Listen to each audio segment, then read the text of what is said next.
Old School Lane Casual Chats is brought to you by oldschoollane.blogspot.com and is associated with Channel Frederator, Manic Expression, The Comic Book Cast, and the Reopened Nickelodeon Studios in Orlando, Florida Facebook page.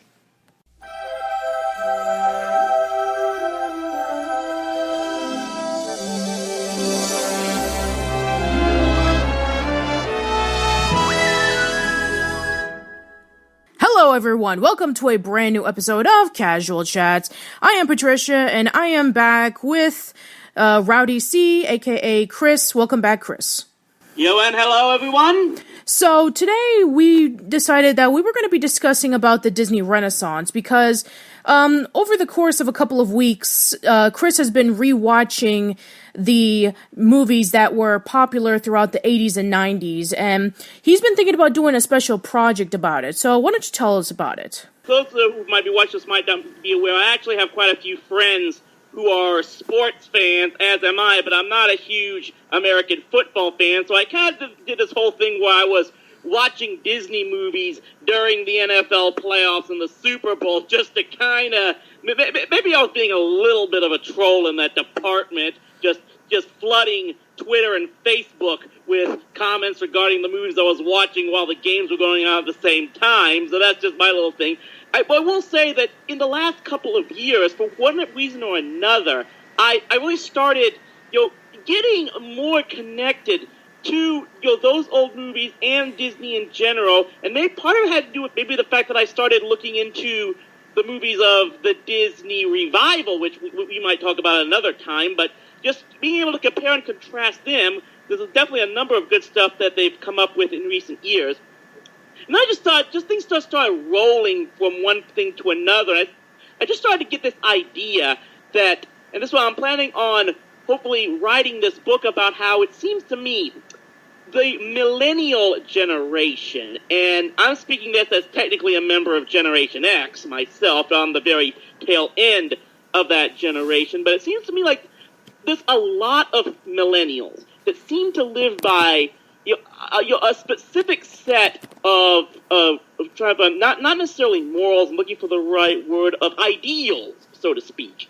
And the more I looked at specifically those movies that took place, everyone seems to think that the Disney Renaissance was about from 1988 to 1997, and the movies that were released in that time period. And the more I look in those movies, it's almost like they looked to those films that they watched growing up, and it almost helped establish their way of life and their belief system, and, like I said, the ideals that many of them try to seem to follow to this day. So I'm really hoping to putting out this book that goes into the biggest movies of that Disney Renaissance. And while all of them probably had very similar life lessons and ideals, I think that each one of them may have had one specific ideal, so to speak, that was almost the driving force of that movie that I hope to go into topic and discussion on, as I do maybe some mini reviews of each movie in the book and explain what those the ideals and the morals, so to speak, they were teaching in these films. Yeah, absolutely. And for those who are just casual Disney fans and maybe not know, so the internet basically has divided all of the major Disney movies into 7 eras. The 7 eras consist of the Golden Age, which was from 1937 to 1942, which has Snow White, Pinocchio, Fantasia, Dumbo, and Bambi.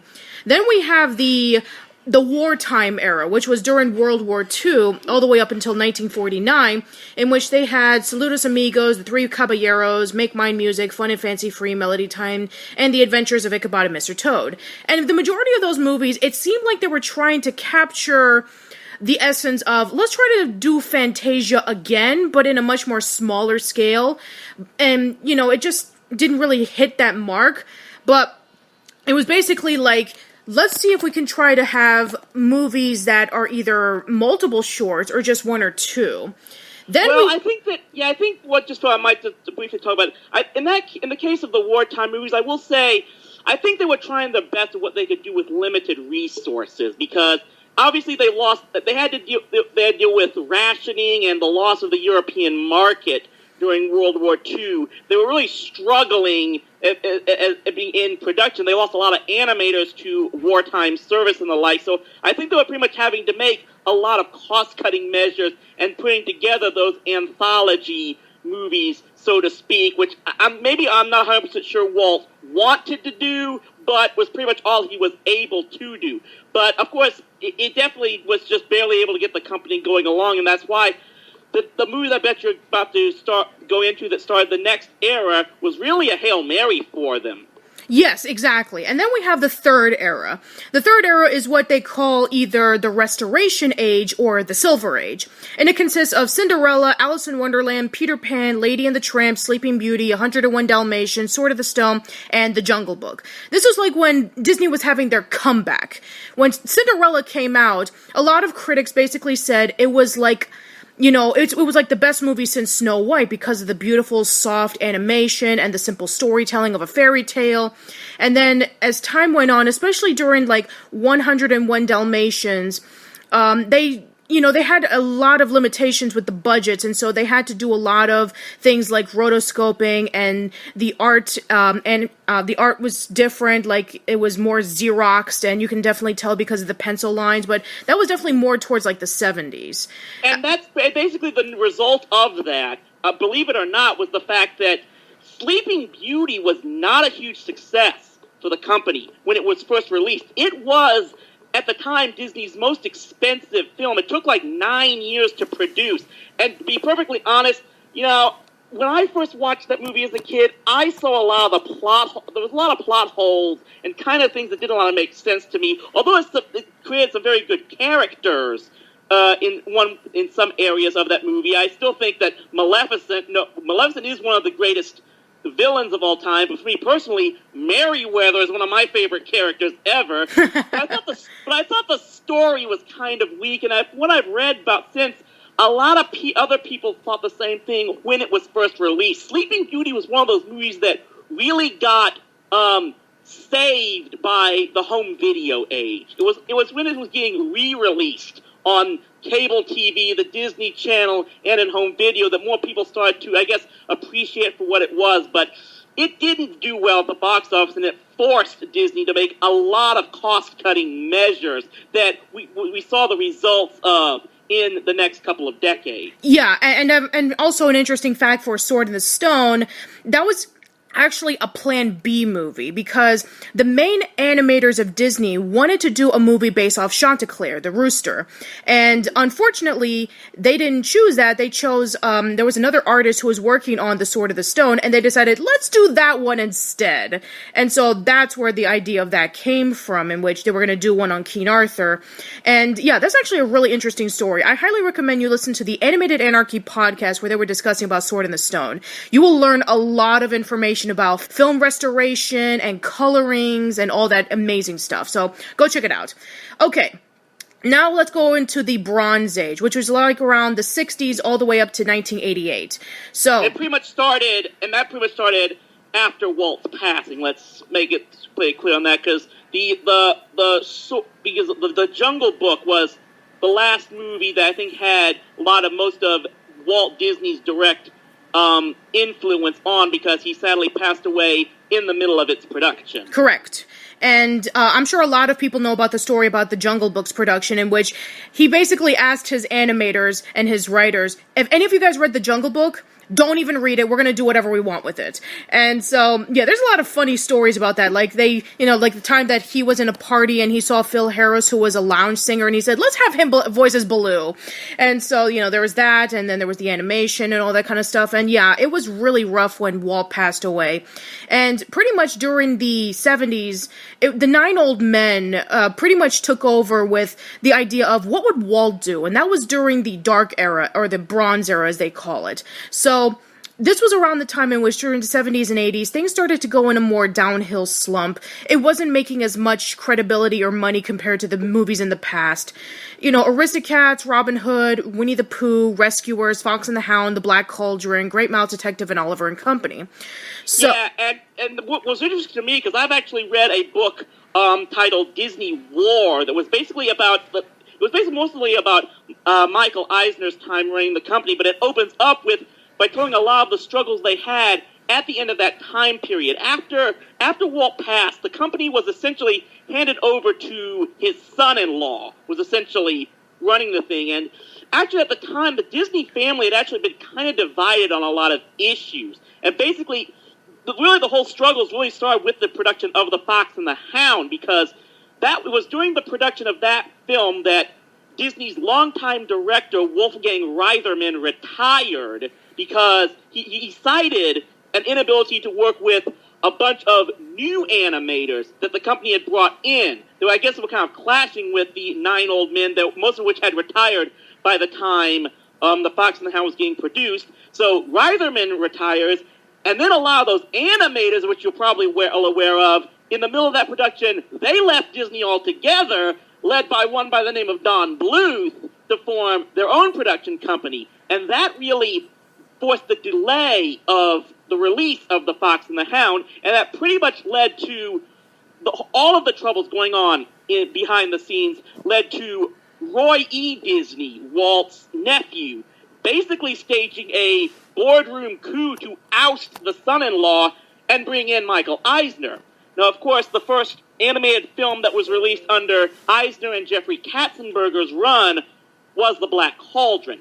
And unfortunately, that's the one that I still, for my money, say is the worst Disney film ever. I still rank it as worse than Chicken Little. Oh, wow, really?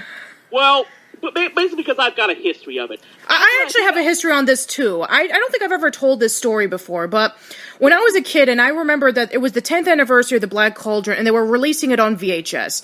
I remember I was really excited about it because the trailer made it look like it was so cool. I picked it up on VHS. If anybody remembered the VHS cover, it was like really shiny and glowy, and if you bring it by the light, it actually kind of, it actually had this nice glowy color texture to it. I remember when I saw the movie, and 15 minutes in, I was so bored with it, and then a half an hour in, I was so annoyed with it.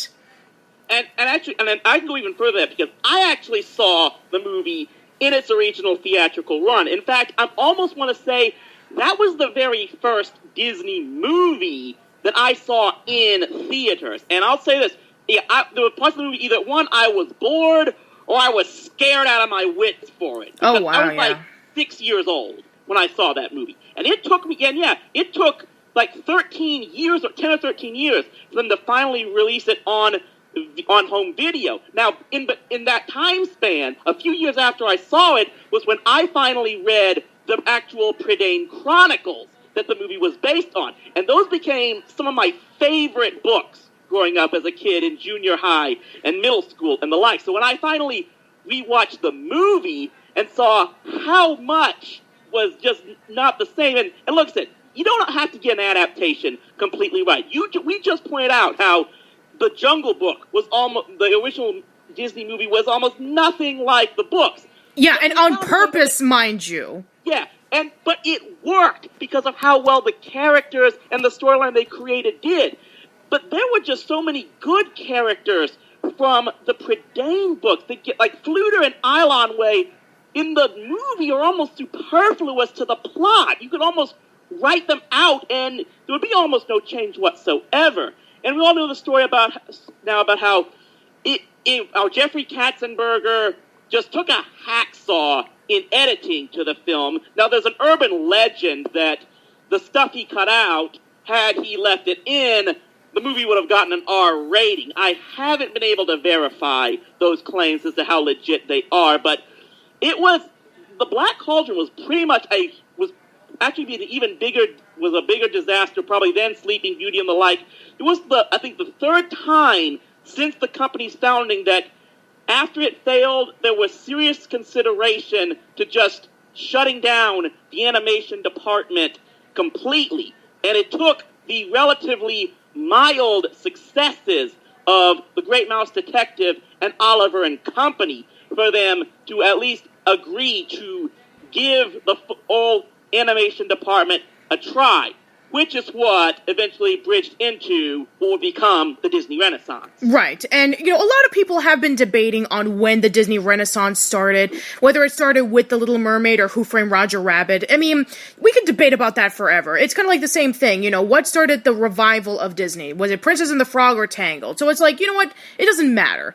What matters is that these movies are still remembered by everybody to this day as like the pinnacle, perfection of these huge amount of movies that made a massive impact on the animation industry and storytelling and characters and animation and everything.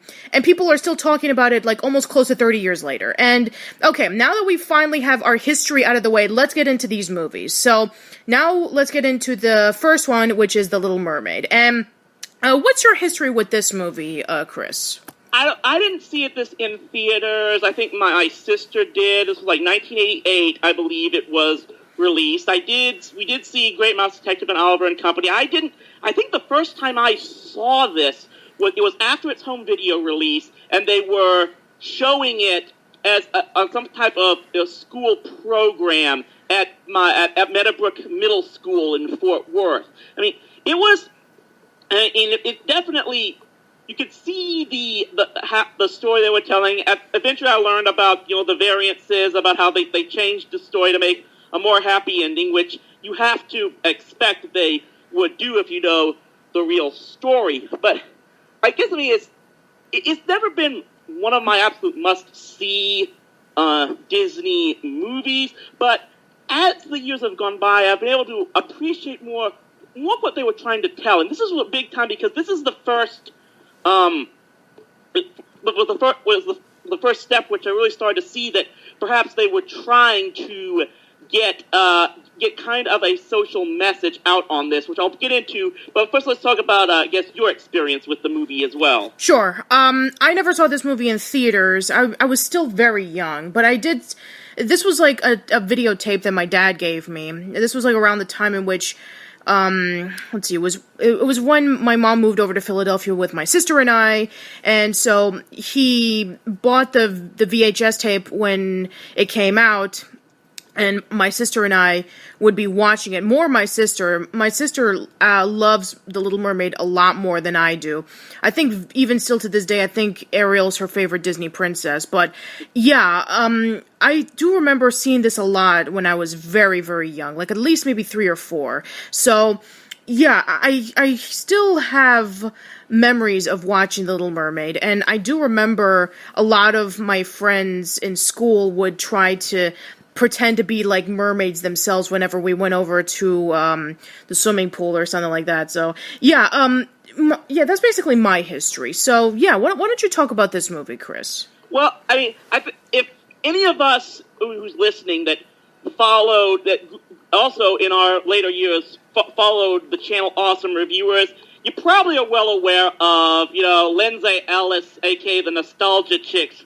Rather disdain for this movie. Because there's the point I'm getting here in referencing this, because she basically summed it up for I sold my soul for lady parts and I'm a man I don't know. And in that basic sense, one could kind of see the movie as just a standard some princess falls in love at first sight and it somehow all works out, which is almost like the type of storyline that many of us, especially on the internet, lampoon and ridicule. But the more I think about the story and this movie, there really is a lot more to it than that. Because, remember, it's established that Ariel is a character who is extremely fascinated with the world beyond what she lives in, the surface world, and what these humans really are. This is something we're established to know about her even before she meets Eric for the first time. It's basically summed up in that one line that she states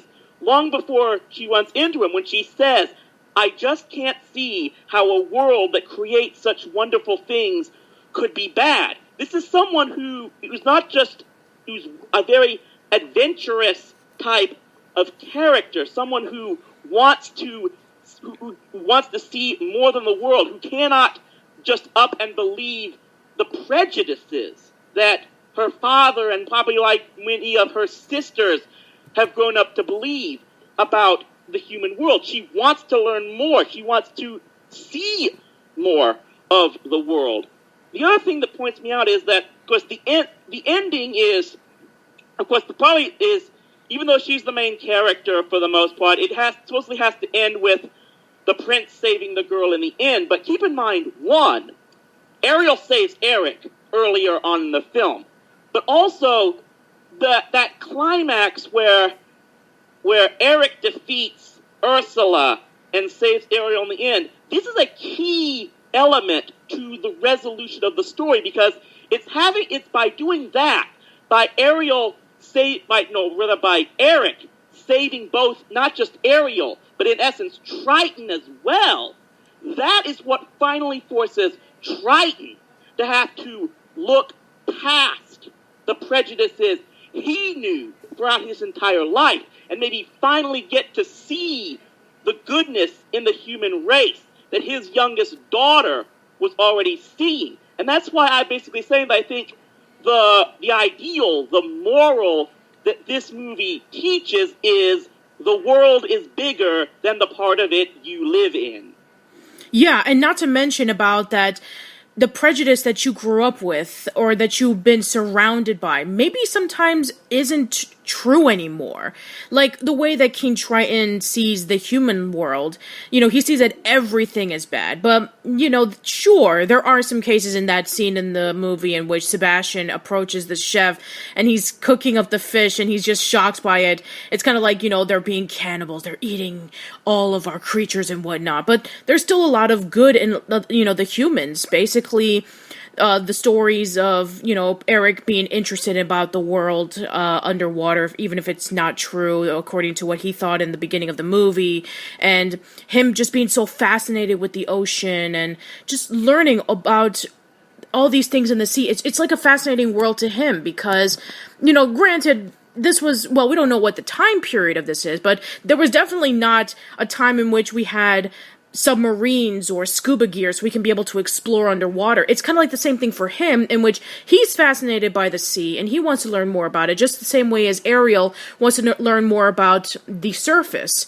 And another thing that I just find really interesting is that, when you think about The Little Mermaid and you think about the movies that came out previously for Disney, it's like you were saying before that Ariel was the one that saved Eric, and I want to go back to that Nostalgia Chick video in which Mars Girl discussed about that Ariel was an active princess, and she took action, and she understood her mistakes, and she went through her own repercussions, and she wasn't like a princess who basically was like the damsel of distress like Snow White and Cinderella were.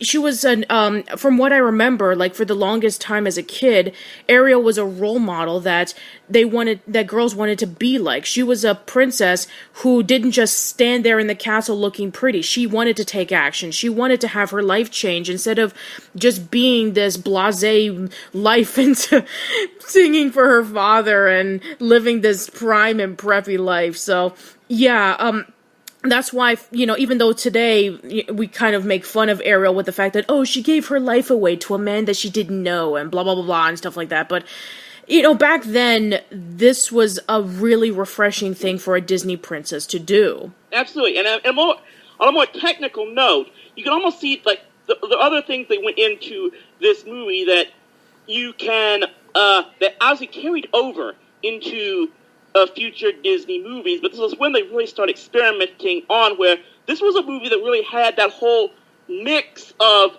some tense drama, but also really good comedy. I think how many people almost like hurt themselves laughing in the whole Sebastian versus the chef scene. It was one of the most comedic scenes they've created in a long time. But also how they were able to really integrate the music even more further into the story itself. They did a little more of that with Oliver and Company, but they really took it to another level with this movie. And it was the first in a long time that you really got to see how the music and the songs integrated into the plot. It was the first time you'd seen that in a Disney film in quite a long while.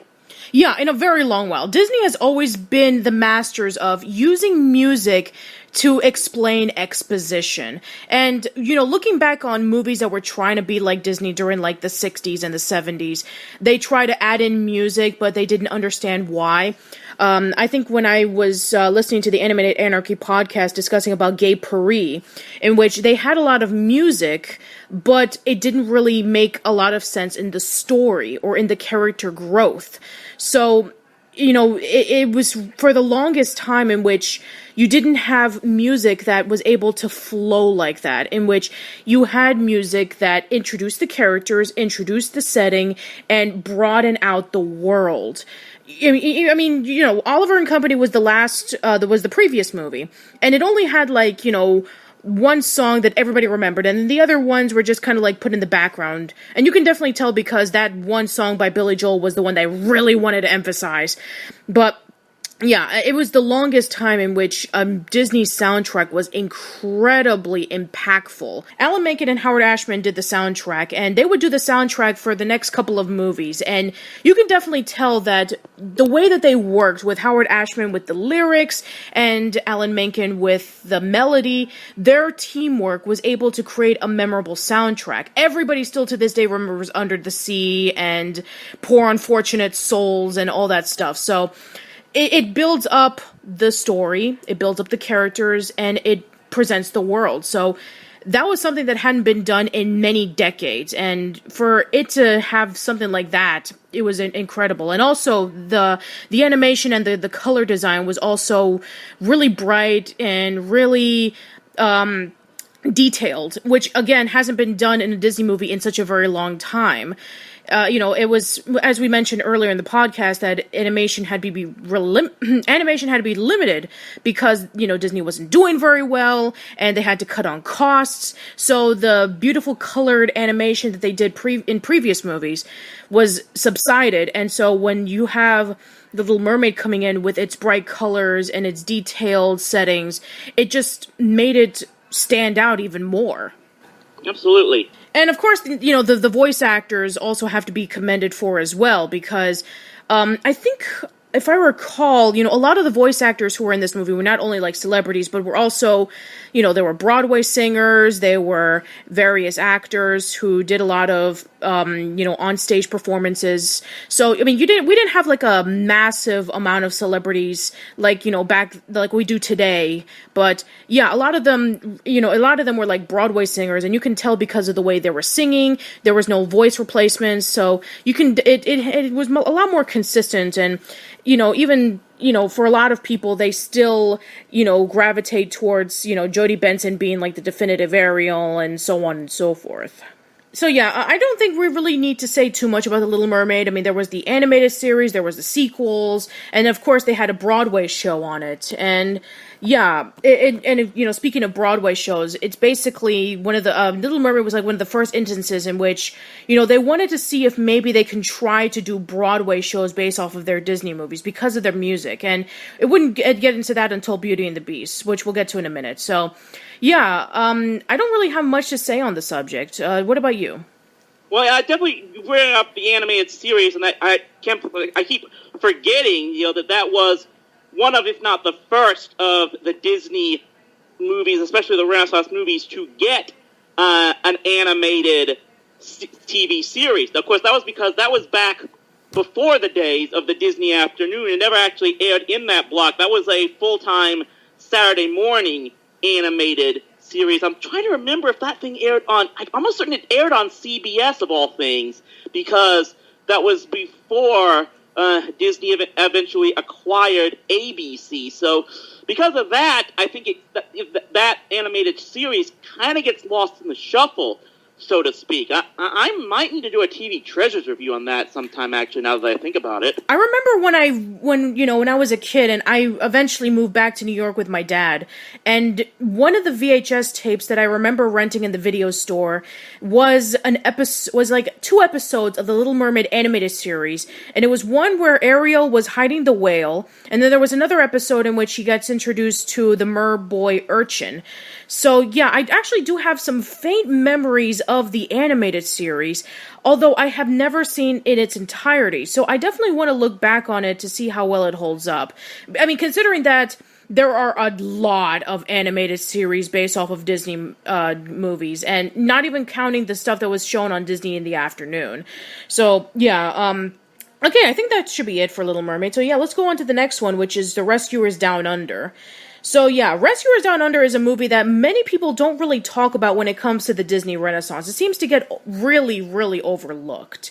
So yeah, what is your history with this one? Yeah, that was another one that I originally didn't see in theaters. I saw it. I did go ahead and rent it once as soon as it got a home video release. This was a 1990 release. Actually, I think about Little Mermaid. I guess came out in I think it came out in 1989. And I think that, now that I think about it, just one last thing, I think that's why I never saw The Little Mermaid in theaters, because it came out almost the same time as The Wizard came out, and I was binge-watching that thing. I was going to theaters to see that movie all the time, now that I think about it. Just a brief comeback to that one. But, yeah, I didn't watch the Rescuers Down Under that much anyway, and I think the reason why it gets overlooked is because it wasn't a big-time musical or original first creation. And the more I think about it, I almost get the feeling that Disney basically, it was just something that Disney threw in together to bridge the gap, because they had established that they were going to release an animated film every year. But they needed just something to bide their time while they were completing Beauty and the Beast. Now, that having been said, it's definitely not a terrible film by any imagination. And in fact, I think it did make the Nostalgia Critics list of most underrated or unknown favorite animated films. I think it was what the name of that list was. I think it was like most underrated nostalgia classics. Something along that line. I mean, that having been said, this is probably the one movie that I may or may not mention in the book, because I'm not exactly sure. I mean, it's a nice action-adventure movie, so to speak, and I think it does do a good job of continuing the story of Bernard and Bianca. In fact, it probably is even better of an action movie than the original Rescuers was. But I don't know, I guess it is kind of like the unknown, because it wasn't a musical, because it wasn't this grand, epic, adaptative creation, that it kind of gets lost in the shuffle, so to speak, because it is so different from the other movies of the Renaissance. And I'm really kind of struggling if there is some type of specific ideal that was taught in this. By that, I'm not saying it doesn't necessarily have to have one to be a good movie, but maybe that means it's not necessarily one that I can really talk about in detail in the book, so to speak. But it is kind of, maybe it is underappreciated, but it does kind of get lost in the shuffle because of just how different it was from the rest of this time period. Basically, The Rescuers Down Under was kind of like the movie that they needed to release so that they can be able to finish off Beauty and the Beast. And so, yeah, I mean, when you look at it now, compared to the other movies that came out during the Renaissance era, it does stick out like a sore thumb. It's not a musical. It's not based off of a fairy tale or a legend or a book. Well, I mean, I think maybe Rescuers was based off of a book, but not a well-known book. And Right. It's the only movie in the Renaissance era that's a sequel to another movie, because everything else afterwards is original. So, yeah, The Rescuers wasn't like a well-known movie at the time. I mean, it was like around like close to 20 years old when the sequel came out. And even then, I don't remember anybody talking about this movie when I was a kid. I did see, the VHS of it when it came out, I only saw it once. And I don't remember anything about it. But then again, I was really young. But yeah, there are a lot of really interesting things that they did. They really wanted to up the ante with the action. There was a lot more suspenseful moments. There was a lot more nice shots, especially with the boy riding the eagle. And it does have some really tense moments with, the boy being captured by the poacher and Mr. Bernard wanting to propose to Miss Bianca, then he's getting overlooked by the Australian mouse, and you meet up with the other characters and all that stuff. But yeah, I mean, looking at it, it's not the same as the others, which is why it pretty much doesn't get discussed in detail. I don't remember it being like a massive hit in theaters. I don't remember anybody really talking about it. And I think out of all of, this is like one of maybe like 2 or 3 that never got an animated series. And it just came and went really, really quickly. So, I really don't have too much to say about this. I have a lot less nostalgic connection to it. But I will say that looking back on it, you could tell they were, even if it wasn't as grand and operatic as some of their future films would be, you could tell they were still doing some good things with it. You bring up the animation, how they really were continuing to work on being even grander with the animation, which carries over into the next films.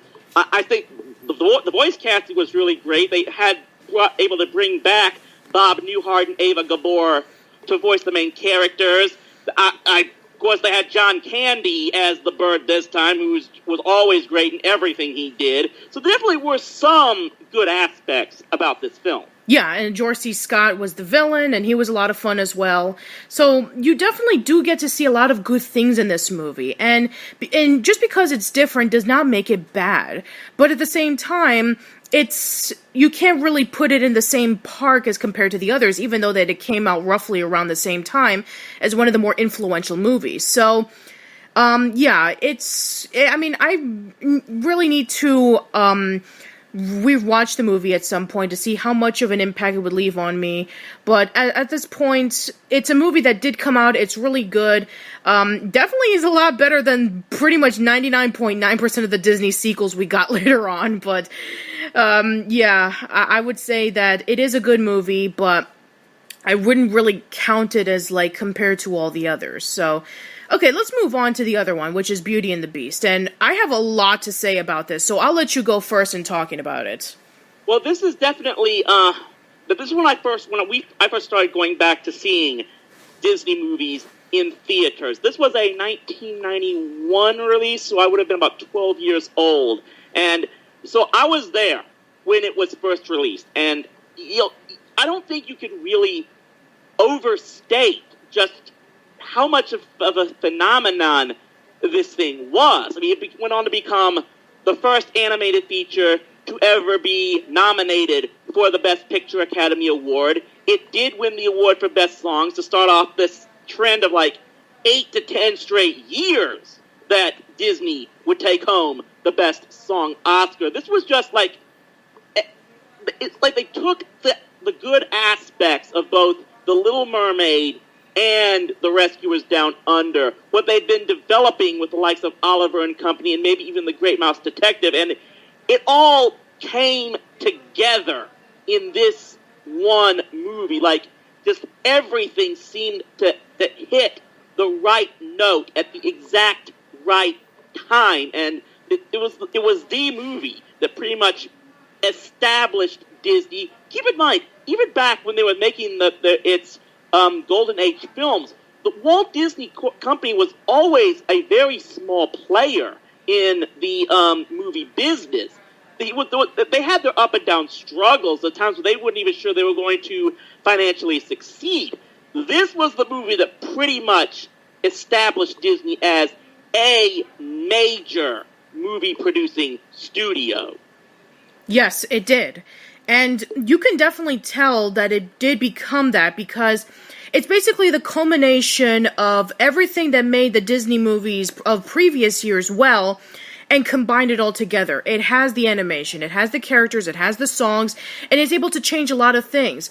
With what The Little Mermaid did for princesses, in which it started branching out the fact of, okay, let's not have our princesses be damsel in distress, let's have them be good role models.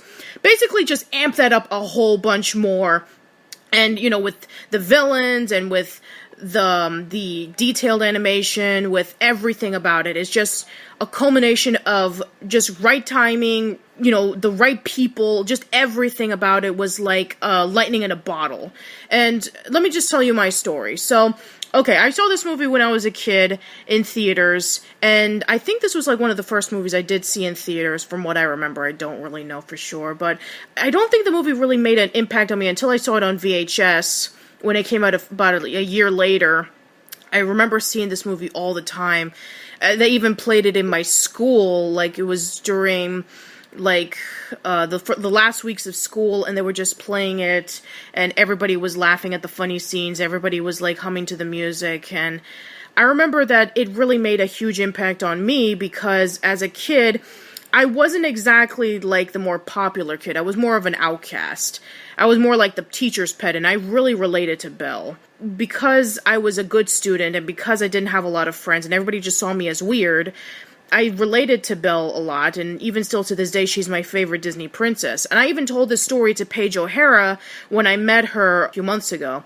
She told me, she said, I really do appreciate you telling me that story. I hear that story a lot. A lot of people have their connections with the movie in some way, and so with that, it really meant a lot that she said that. And, there's also the music. I mean, there's the music's also great. The characters are great. And so when you look back on it now, it's just, a lot of people have made their complaints about it, like, Belle has the whole Stockholm Syndrome thing. It's like, first of all, shut up. Yeah. Yes, I do think that this is, like, one of the best Disney movies out there, and I do think that it deserves all the praise and all the hype that it gets. I do sincerely believe in that. And obviously, the moral and ideal of this movie is probably at least it's the most obvious. It's pretty much out there that true beauty is found within, and that's where you really get to, where this movie really succeeds in getting much more developed, fleshed out characters, where, obviously we're going to know at the end that we're going to see the true heart that the Beast has, and how that wins him over and helps him overcome the curse that he's been given. What still amazes me is that at the very beginning, at least watching it at the very beginning, if you've never seen it before, it's original like I was, you're not 100% certain at the beginning that Gaston is going to be the villain. Yeah, he's probably not going to be a very likable character, but it's really not probably till about the halfway point of the movie that it really starts to dawn on you that this is the primary antagonist of the film, which I think is a really brilliant stroke as far as the writing goes, now that I look at it more. Yeah, Gaston kind of reminds me of Brawn Bones from Ichabod and Mr. Toad, in which he's like the big guy who wants to fall in love with the girl, and, he doesn't end up being like the bad guy, he ends up being really supportive at the end, but yeah, it's a really interesting twist in which you do get to see, like, the heroic guy who's looked upon as being the handsome, strong man being the villain at the end, and he's the one that leads the mob over to the castle where they're trying to kill the Beast and all that. So it's very interesting in that sense. And also, another thing that's really interesting is that you have this Beast who's very hot-tempered and he's very angry and wanting his ways, but at the same time, you do get to see him progress more into a thoughtful character who wants to better himself, not only for the sake of, I need to do this right before, my time is up and the rose starts to wilt. I want to do it because I love Belle. And that's kind of the whole secret to the plot itself. You begin to see, as the movie progresses, that the Beast becomes less and less focused and even taking into account the curse on his own. He becomes more attentive and more focused just on Belle herself than what his own mission is supposedly meant to be. And that's what ends up leading to the resolution and the climax of him overcoming it and the very end. Yes, definitely. And I mean, even still, every time I see the scene in which Gaston is fighting against the Beast, it's very, very tense. And even, you get to see the how much the Beast has changed when he grabs Gaston by his neck and he's reaching him out towards the edge of the castle. And when Gaston is begging him, saying, "I'll do anything," he softens up, he brings him closer, and he softly says, "Get out," and he just drops him. If it was the old Beast, then he would have just immediately killed him, and he wouldn't have had any remorse whatsoever. But you get to see that change, in which, he comes from, like, a careless beast to someone who's, I mean, no pun intended, like, very human. Absolutely. The human was always, the human was always there, but it had been kind of buried, even probably before he became a beast. And what makes Belle probably one of the best characters out there is that it takes someone like her to bring that humanity back into him. Yes, absolutely. So, and, of course, there's the mentions of, the music, done again by Howard Ashman and Alan Menken. And this was like, and it's a shame around this time, because this is when Howard Ashman passed away, because he had AIDS, and I don't think he even got to see the final product of the movie. And it's a shame, too, because I think that if he was able to see what he had created, I think he would have been really proud, because I think that what he was able to accomplish with Alan Menken and how everything was able to pull together, I think he did a phenomenal job. Now, of course, I'm sure some Disney fans will probably know about this, but there's actually a deleted song in the movie that they actually did put into the restored version a few years ago. It's called Human Again. And, I have to say that because I didn't really know about it until a few years ago, I don't know. I mean, I don't think this song is bad, but I don't think it really fits. I think that it's more integrated better in the Broadway version, from what I understand, but in the movie, when I did see, like, the restored version, I don't think it was really necessary. I think the scene in which Belle and the Beast were kind of, like, having that little montage of the Beast showing her the books and just them talking and getting closer together was just enough. Absolutely. There was an attempt of doing a Beauty and the Beast animated series similar to The Little Mermaid, but it ended up being Belle's Magical World. And, I remember when I first saw it, I was kind of not very impressed with it, even as a kid. And I even remember, I think Arun Meha and I were even talking about this in the live stream, that there was like a TV show, I don't know if it was like a preschool show or something, that, there was like a live action Belle, and she was reading a book to a bunch of kids, and they were like showing clips of Belle's Magical World. So I remember, seeing that very briefly as a child. And then there was also The Enchanted Christmas, which also, that came out before Magical World. But yeah, I think that having a Beauty and the Beast animated series, now unlike Little Mermaid, in which with Little Mermaid you can explore a lot of places, there's a huge ocean you can explore, there's more characters you get to meet. But with Beauty and the Beast, there's only a handful of characters and you're in this one castle. I don't think it would really work.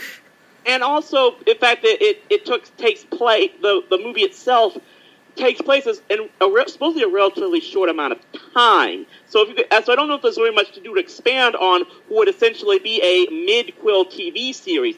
By contrast, I've always thought that if there was one movie that possibly a mid-quill series could possibly work, it would, of all things, be Sleeping Beauty, because I thought that done right, you could talk about, maybe do a show about Aurora's life and growing up, living with the fairies as Briar Rose, and maybe come up with some good, maybe even comedic stories, especially knowing the conflicting relationships that those three fairies had with one another. There could be some potential in that, but just how compact the overall story of the Beauty and the Beast movie was, there just isn't that potential to kind of expand on it, because you can't do a prequel because certain characters haven't been established yet. There really is, the ending is so final that you really can't make a direct sequel to it, And there's just not much time in between there for a midquel, to be honest. Yeah, exactly. With the Little Mermaid animated series, I can argue that it's a prequel, that it takes place right even before she meets up with Eric at the surface, and that would make a lot of sense. But with Beauty and the Beast... It actually is, so to speak, because I think there was a couple of episodes where it's teased that she comes very close to meeting Eric at some point in time earlier in her life, but just doesn't. So there is kind of that teasing aspect. The Little Mermaid animated series definitely was a prequel to the first movie. Okay, that makes sense. But with Beauty and the Beast, you can't really make an animated series based off of it. I mean, you can't make a prequel out of it because then it will be before she goes to the castle. And they try to make the midquel out of it, but there's not really a lot of things to do because it does take place in a short time period. It takes place like... what would it be like, after she gets attacked by the wolves, but then before she runs home to her father? I think that's what they try to do with the Christmas movie. And then, then you have the ending, and the ending, just like you said before, it's already complete. You don't need to add anything else to it. So yeah, I'm glad that they never made an animated series off of it, because I definitely see no potential in it, so... and as for the other, and as for, like, Enchanted Christmas and all that other stuff, I really don't care too much about it, to be honest. So, yeah, I'm just gonna, I think the last thing I want to talk about, because we're talking about Beauty and the Beast, is the most recent live-action movie.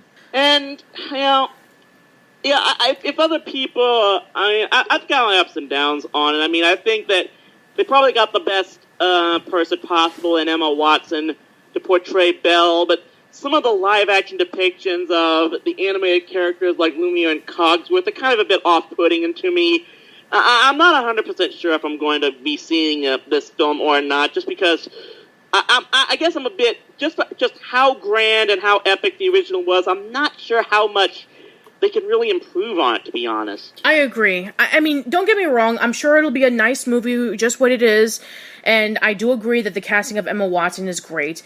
And I did see some clips of it, and I was really excited when I first saw the teaser trailer.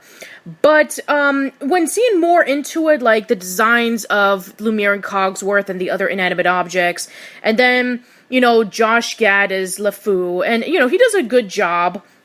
And, yeah, but I don't know, there's just something about it that's just not right. And I was actually talking about this briefly just today on the Arumeha show, that the guy who plays as Gaston, he's not bulky enough. He doesn't exactly look the part. And, yeah, I mean, there's just some things that look okay, but I feel like it's just not as good. It's probably not going to be as grand or as influential as what the animated movie was. I mean, I can understand something like Cinderella or The Jungle Book, in which they can have live-action movies and they can update the stuff that was kind of flawed when they first came out because of the time, but something like Beauty and the Beast is perfectly fine the way it is. Yeah. Alright, I think we can move on to the next one. Let's see, now we can go into Aladdin. Aladdin is next. So, absolutely, this was... I want to say, if Beauty and the Beast was Disney's first ginormous hit, at least of this time period, Aladdin was definitely its first major cash cow, because I can tell you this, when Beauty and the Beast was first released, there wasn't a lot of commercial capitalization on its success, as far as merchandising and toy lines, so to speak. They had that with Aladdin, but there's a reason for that, because I can tell you, to this day, this is probably my favorite Disney movie of all time. And it was, even back when I first watched it, because it was shortly after this that things like, I think, the Disney Store first debuted, and they had all of these action figures for sale in those stores that I had to get my hands on all the time. This was just... Beauty and the Beast was definitely kind of an epic Broadway play type of story, while Aladdin was more of an action comedy, but this was another one for what... It definitely showed how Disney was able to vary in its... There was definitely a lot of things in the Disney films that were similar, but there were just these little variances that gives almost each movie its own identity. And just, we all know about the Robin Williams definitely sells this movie about all the time. I'd gotten started watching Mork and Mindy almost around the same time that I first went to see this movie. So I'd already begun to know just what of a genius talent Robin Williams was, and he just took it to another level with the portrayal. of this character. But the more I see it, it's still a lot more deeper than that, because you look at the characters of Aladdin and Jasmine. I mean, Jasmine's probably my favorite Disney princess of all time. But you look at the relationship they have right even from the beginning, building into it. They might be one of the greatest Disney couples in the company's history, because you see from watching it just how much they need one another. You have one character that's having to scrap for himself his entire life, and looks from afar at the riches of the palace and wants to know what it's like. But then we see someone who does live that and is kind of trapped in that little world of not knowing what the rest of the place is like and having to be told what to do all the time. Like she has this, it's almost like Jasmine is Ariel taken to another dimension, so to speak, and just in not wanting to be confined to this one type world she's stuck in living in. And to me, that's what it's all these type of great characterizations that I think makes the movie even more of a grand spectacle than probably a lot of people still give it credit for now. Yeah, I think that because with Aladdin, I mean, a lot of people seem to bring up the whole Robin Williams is the genie thing, but I think there's a lot to it than that. I think that, you know, you get to see Aladdin becoming just from a regular street rat up to, you know, kind of like a princely character in which, you know, he's determined and he wants to be able to get the princess, but at the same time, he can't do it because of his rank as a poor kid, and she's a princess. And, you know, with the princess, Princess Jasmine wants to be able to learn more about the world outside of the palace, and she becomes a lot more, you know, braver and more determined in learning more about the, you know, the outside world. And, you know, we have the genie kind of helping out Aladdin with trying to bring out more of his confidence and trying to, you know, prove to everyone that he's just not some lowly street rat. He's more than that. And I think that's one thing that a lot of people can relate to, because they want to prove to them that, you know, I'm ranked as this, well, I'm more than that. And the same thing for the princess. I'm just a princess? No, I'm more than just some princess who lives in a palace and gets everything she wants and stuff like that. It's like, no. And absolutely. And what the thing is, as you develop the story, Aladdin is someone who basically he thinks he has to essentially turn into, for all intents, Gaston in order to get a legitimate chance at Jasmine. But it has to take people like the genie and Jasmine and just the tribulations he goes through to realize that it's who he truly is inside that made him endearing to the princess. The fact that he wasn't this boastful, wealth-entitled nobleman that made him attractive to her. And it's making him realize, and along with the lesson that Jasmine was trying to learn herself probably for years, that there's more to it than just the riches of the life that the noble live in. And that's why I say that the ideal and the moral of this story is wealth and power are not everything. I mean, Aladdin thinks he needs to acquire all of that with the power of the genie to ultimately break free of his life. And in a way, it does kind of help him get his foot in the door. But it's that kind, compassionate soul of his that we see in the very beginning. The type of guy who would give his last loaf of bread to a starving child. That's what makes him the endearing human that he is. That's the thing that makes Jasmine fall for him. And it's these two souls from different worlds being able to come together that ultimately makes the resolution so great. Yes, absolutely. And I'm sure that a lot of people want to bring up the fact that, Aladdin was basically trying to one-up the thief and the cobbler. this movie that, the one animator's been working on for decades, and it unfortunately came out at the wrong time because this was when, Touchstone and, Disney were, like, looking through, footage of Thief and the Cobbler, and they decided, let's try to see if we can do something similar to that, and then they purposely made, the quote-unquote complete product of Thief and the Cobbler and release it in Touchstone and kind of try to up Aladdin to make it look better and stuff like that. So I'm sure a lot of people are going to be bringing that up, and you know what? If you want to talk about that, that's fine. But, I think that, sure, the whole Arabian Night thing with Thief and the Cobbler, that's an entirely different can of worms. So, with Aladdin, I think that because once again, Alan Menken does the music, and it's able to bring in the culture of Aladdin into kind of like an interesting twist on the classic Arabian Nights story with Ali Baba and the 40 Thieves. And I even kind of agree with what Doug Walker, when he was doing his Disney Simber, that maybe Aladdin was kind of like one of the inspirations for for Shrek, because it does kind of have that little spoof on the classic, tale of, of a classic story, and kind of like cheeking it up and making it, have the whole breaking the fourth wall kind of bit. So, yeah, it's very interesting, and, there's a lot of interesting, trivia with Aladdin as well. Like, similar to Beauty and the Beast, there is a cut song called Proud of Your Boy, and they actually put that into the Broadway version of the movie, which I have not seen the Broadway version. I've heard some really good things about it. And, and of course, Aladdin did have its share of sequels. The first one of the Disney Toon Studios lineup with Return of Jafar, and then eventually we had The King of Thieves, and then we have the Aladdin animated series.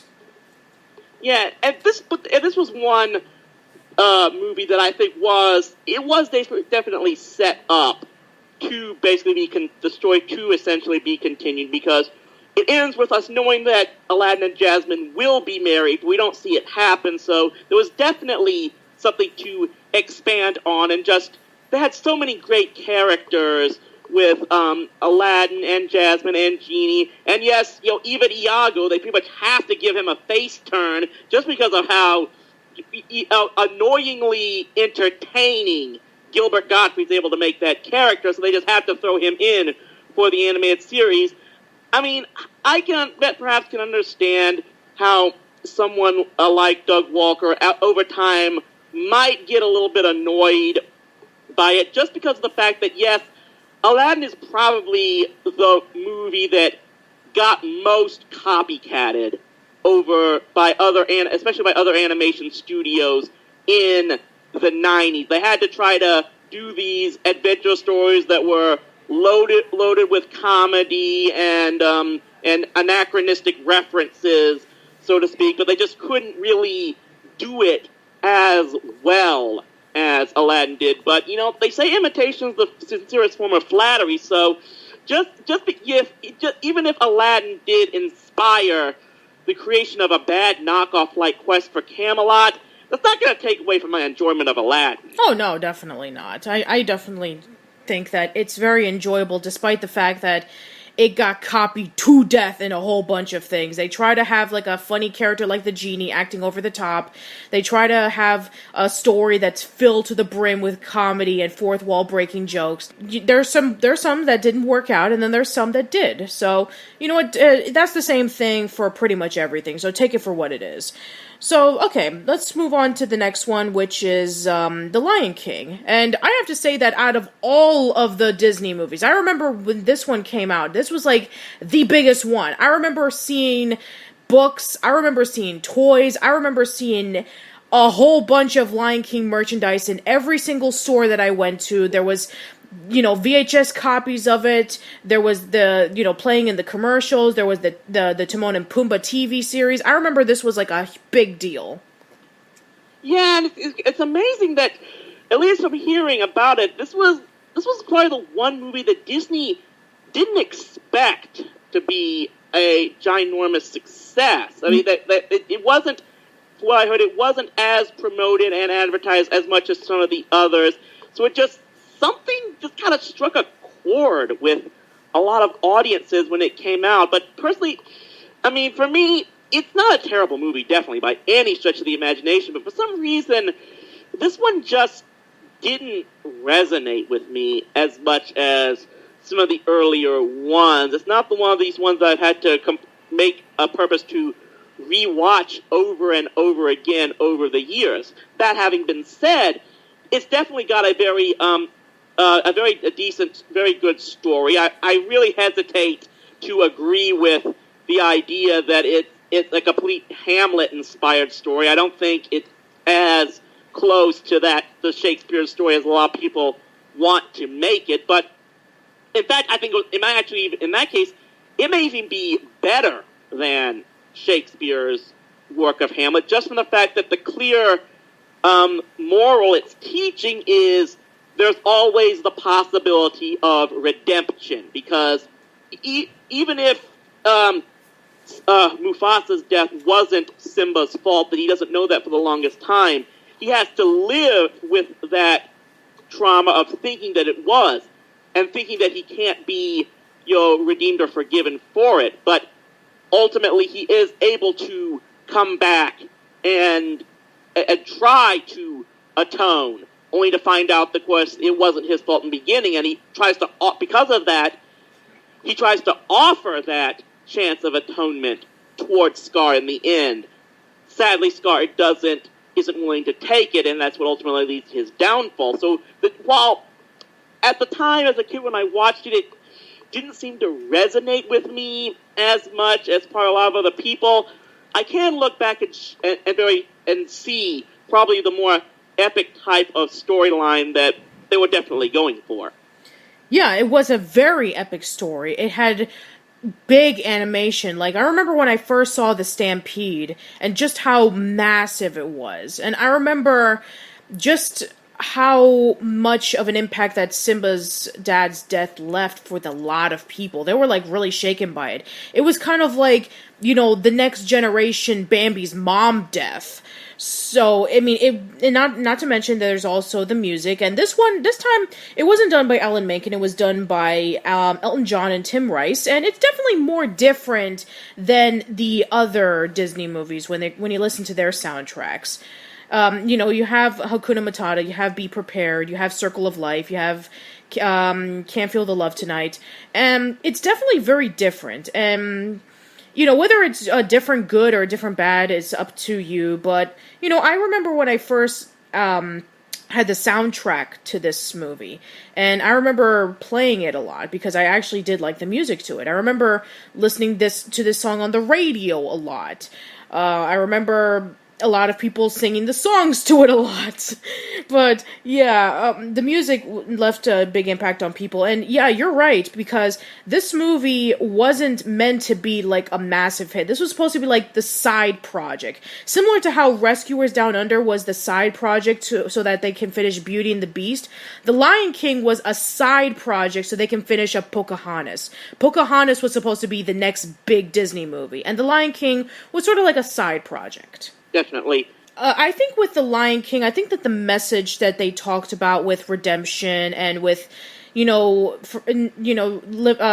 learning that the past can hurt, but instead of trying to run away from it, you learn from it. And that's a very important lesson, I think, to learn for a lot of people, because there's a lot of things that we sometimes do in life that we regret and we try to run away from it, but we have to confront it eventually, and we have to be able to correct it, or if we weren't a part of it, we need to learn about the truths, and that means to go back to it, even though that's going to be really painful. And I think that's a very important lesson. And then there's the story about carrying on with tradition and learning about a whole bunch of things. And I think that's kind of important when looking back on this movie. Are there some flaws? Absolutely. But I think that the main core of what the movie is trying to showcase, I think, is still very important.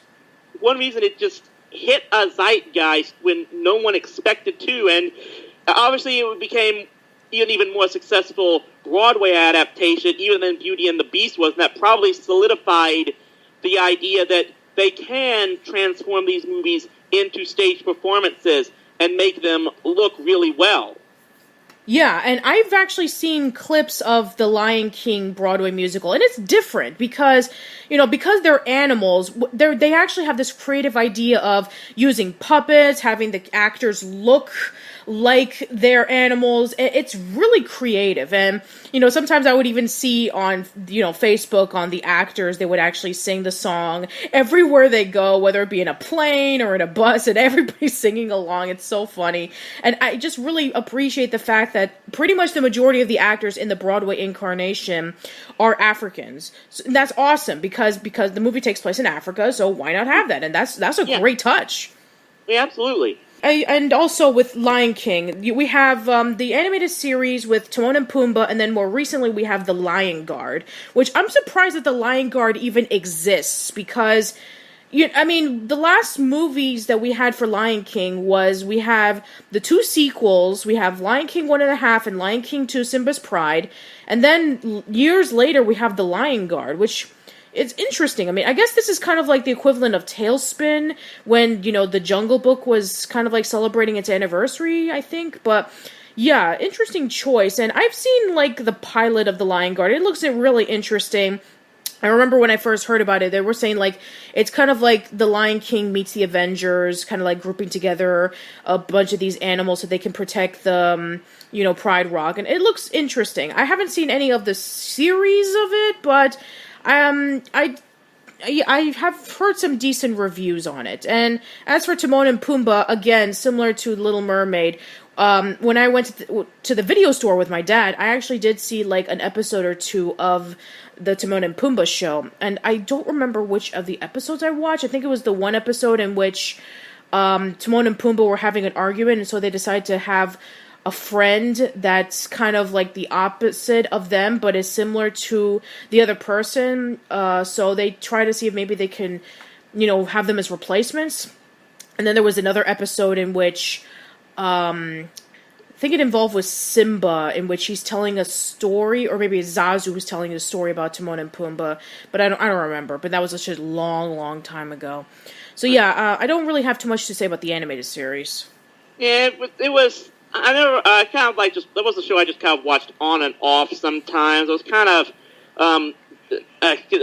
phasing out the Disney afternoon at that point in my life, so I really did. Yeah, it wasn't one of those shows that I touched on very that much. Maybe because, like I said, at the time, The Lion King hadn't become wasn't really one of my favorite Disney movies, so it just didn't really draw my interest that much. Yeah. I played the Game Boy version of Lion King when the movie was becoming, like, in its high point. And I'm sure a lot of people know about the story who's ever played the video game. They go through the first level just fine, but then the second level in which you have to switch between the monkeys and stuff like that, it was brutal. I didn't find out until many years later when I watched a Digino Gaming video that the level was made to be hard on purpose because they didn't want the game to be too easy that they'll return it after being rented on Blockbuster.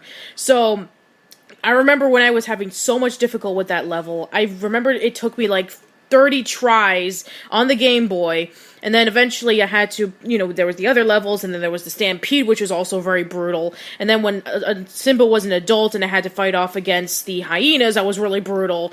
So yeah, I just remember it being a hard game. I've never played the SNES or Genesis versions, so I don't know how those compare, but I think they're also difficult as well. So yeah, I mean, I should have talked about the other, Disney games, because I actually did play a few of them. I can't speak for the Lion King games. That's the way I never played any of those versions. I played the Super Nintendo version of Aladdin. I was able to play it to completion a long time ago. But definitely didn't seem to be as difficult as what people have said the Lion King was. And that's probably because, I know the whole story is about how they had to start intentionally adding difficulty to certain games to try to step up the purchase power of them rather than the rental ability, because it was probably around that time, probably in between that bridge between Aladdin and the Lion King, that the blockbuster craze really took off. Because it was right then probably realizing how much was much more likely the games would be rented over bought if they could be played to completion in a weekend. So that actually makes a lot more sense the more I think about it. Yeah, and also, I also played the SNES version of Aladdin as well. My cousin actually owned it on his Super Nintendo, and I used to go to his place after school, and I used to play that a lot. And I remember that being, there were some difficult moments, especially in the later parts of the game, in which you had to go save Abu in the pyramids. But yeah, I never played the Genesis version, and I know the Genesis version is infamous with its brutal moments. So, yeah, and of course, Tom, if you're listening to this, I don't care what you say, the SNES version of Aladdin is better, so shut up. Anyway, so... Yeah, 25 years later, those console wars are still going on. I know. Oh my god. Anyway, I also am Beauty and the Beast. I've actually played the Genesis version of Beauty and the Beast, and it was a game about the Beast, and this was like his perspective with him in the castle, and I just want to, whoever made that game, I want to strangle you. I remember playing the first 3 minutes of that game when I was a kid, and I couldn't even pass it, because not only do you have wolves, but you also have broken glass, and you also have some poisonous items that you can, when you walk through it, it takes a good chunk of your health and you die. So, screw you, whoever made that game. Seriously. Okay, let's go to the next one. So, Pocahontas. Well, this was one of two Renaissance movies that I guess I watched in its original theatrical run and really haven't watched since.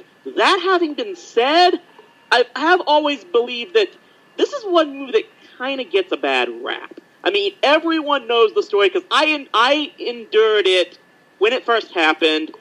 Almost as soon as it came out, people were jumping on its historical inaccuracies.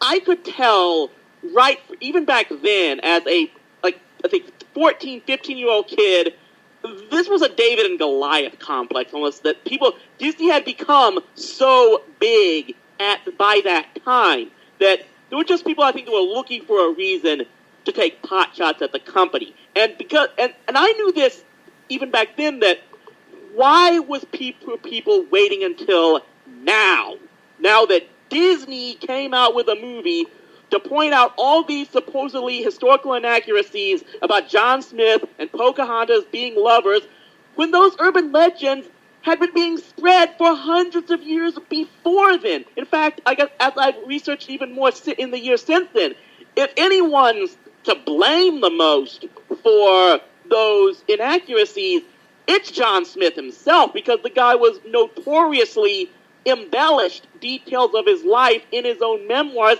and that's when the legend of John Smith and Pocahontas really came. Disney only jumped on that because they saw a good story to tell out of it, but it was only after they made it that suddenly everyone seems to be a historical expert and act like, everyone knew that this stuff wasn't true for years until then. No truth to that at all. Yeah, as a history buff myself, I'm not really insulted by this because, come on, let's be honest. When it comes to Disney and being accurate with their stories, would you really expect that? Would you really expect to see when the settlers come in, they're struggling with their first years and having to eat shoe leather to survive? Would you really expect to see, with Pocahontas being actually, 11 years old, and, her and John Smith, the relationship? Nah, don't do that. Anyway, but... And even still, even with those inaccuracies, the clear message this movie's trying to send is right there, and a good one, which is, obviously, don't think less of others just because the customs are different. The movie does a great job not just establishing the settlers' fear and unknown of the natives, but they do the same thing with showing how the natives are about off-put and fearful of the settlers, and how it's John Smith and Pocahontas and the connection they make that helps both parties able to find common ground between one another. Yes, and also not to mention that I think that there are some things about Pocahontas that are pretty decent. I actually do like some of the songs in Pocahontas. I actually do like the colors of Pocahontas. I do like the way that it's kind of like watercolor and it's bright and it's... I actually do like the lines of the movie. The way that they're drawn is actually really nice. And it definitely looks a lot more realistic than the previous Disney movies. So it kind of makes it stand out just a slight bit. And also, you know, I don't, to be quite honest, I really don't understand why a lot of people really complain about the inaccuracy when it first came out, because, you know, we've already had, you know, Disney shorts like with John Henry and all these, you know, classic American, what was it? Classic American lore in which they had their animated incarnations and they're trying to make it look like it's real. You know, like with Davy Crockett and stuff like that back in the, what was it, like the 60s or something? It's like, yeah, I mean, this is nothing new for Disney. They've always done this. So why Pocahontas is getting the bad rap of being inaccurate? Yeah, absolutely. I just think it was just a case of people wanted to pounce on Disney now because of the major marketing corporate empire that had clearly established itself to be by that point. Understood. And I guess this was around the time in which Pixar was starting to get up there with Toy Story. So maybe they were trying to see like, oh, this movie didn't do very well compared to the others. But wait, there's this unknown company that's under Disney. This Toy Story movie? It took a few years later before Toy Story was finally released. I think it was around 1997 or so. It came out in 95. 95? Was that soon, huh? Yeah. Toy Story did come out in 95. Huh. So yeah, because I think, what was it, like 97 or 98 we had The Bug's Life. That's what it was. So yeah, so maybe, a lot of people were complaining that this was when Disney was kind of at its low point. I mean, I think maybe even Disney in the Afternoon was kind of like at its low point, because wasn't that like around when Bonkers the Bobcat came out? I'm trying to remember exactly, because I did review that on TV Trash. I want to say that Bonkers was sometime around 1993 or so. I'm at least just off the top of my head. I could be wrong about that. I wish I brought up that. But it was around just as the early 90s were coming to an end. Because I think Tailspin came out in 91, then Darkwing Duck would have... No, Tailspin was 90. Darkwing Duck, I think, was 91. You're right. Bonkers did come out in 93. Goof Troop 92, so Bonkers would have been 1993. It would have been around in that same time period. Okay, so yeah. So Disney in the Afternoon was kind of like at its low point because, this was like we had Schnookums and Meat, and this was before we had the... the Mighty Ducks animated series. So this was kind of like when, Disney in the Afternoon wasn't doing as well. And, and this was like before we had the Disney Channel. So this was before we had, things like Recess. Well, the Disney Channel did exist, because the Disney Channel was created all the way... I was watching Disney Channel all the way back in the mid-'80s. But well, I mean, like, I meant by, like, not the Disney Channel that most people would know about today. Absolutely, because it was still a premium channel back in the 80s, so probably not as many people were watching it. So it definitely was a sense of, it hadn't built itself up into what it would eventually become. Yeah, that's what I was referring to. Because it was back when Disney Channel was being used, by now, when they was finally being used to broadcast its own creations. It was still back in the 90s that Disney was still into, the syndication and Saturday morning market. So it was still being shared. It was in the years later that, they bought up ABC. They expanded on the Disney Channel, and they started using their own networks to broadcast their own content. Yeah, so Disney was at its... I believe that because of something like Pocahontas and Pixar was starting to get up there, Disney in the Afternoon was kind of like at a slump. I guess this was when Disney started becoming different around this time. It was different around like the mid to late 90s compared to the early 90s. And really, in a way, it was just kind of an unfair situation for them, because looking back, you look at that, the fact they released Beauty and the Beast, and then Aladdin, and then a Lion King in succession. I call that essentially the Disney Trinity, so to speak, just from the fact that I don't think you can expect any movie studio to churn out 3 amazing successes like that in succession, and it just set the bar so high for them that it really took them a while to have to try to live up to those successes. Yeah, it's really tough, especially since you have 3 critically influential and groundbreaking and hugely successful movies, and they expected Pocahontas to do the same. And as I mentioned previously with The Lion King, this was supposed to be the major movie that was supposed to be following up Aladdin, not The Lion King. So when you have something like that, I guess a lot of people were just kind of disappointed. With the movie, a lot of people say that it hammers down the message too hard, like the white man was the one that ruined everything, and, the Native Americans were portrayed as savages and all that stuff, and, sure, there are some, moments in which it does hammer the message in your head, but I feel that it's an important message to teach to any generation.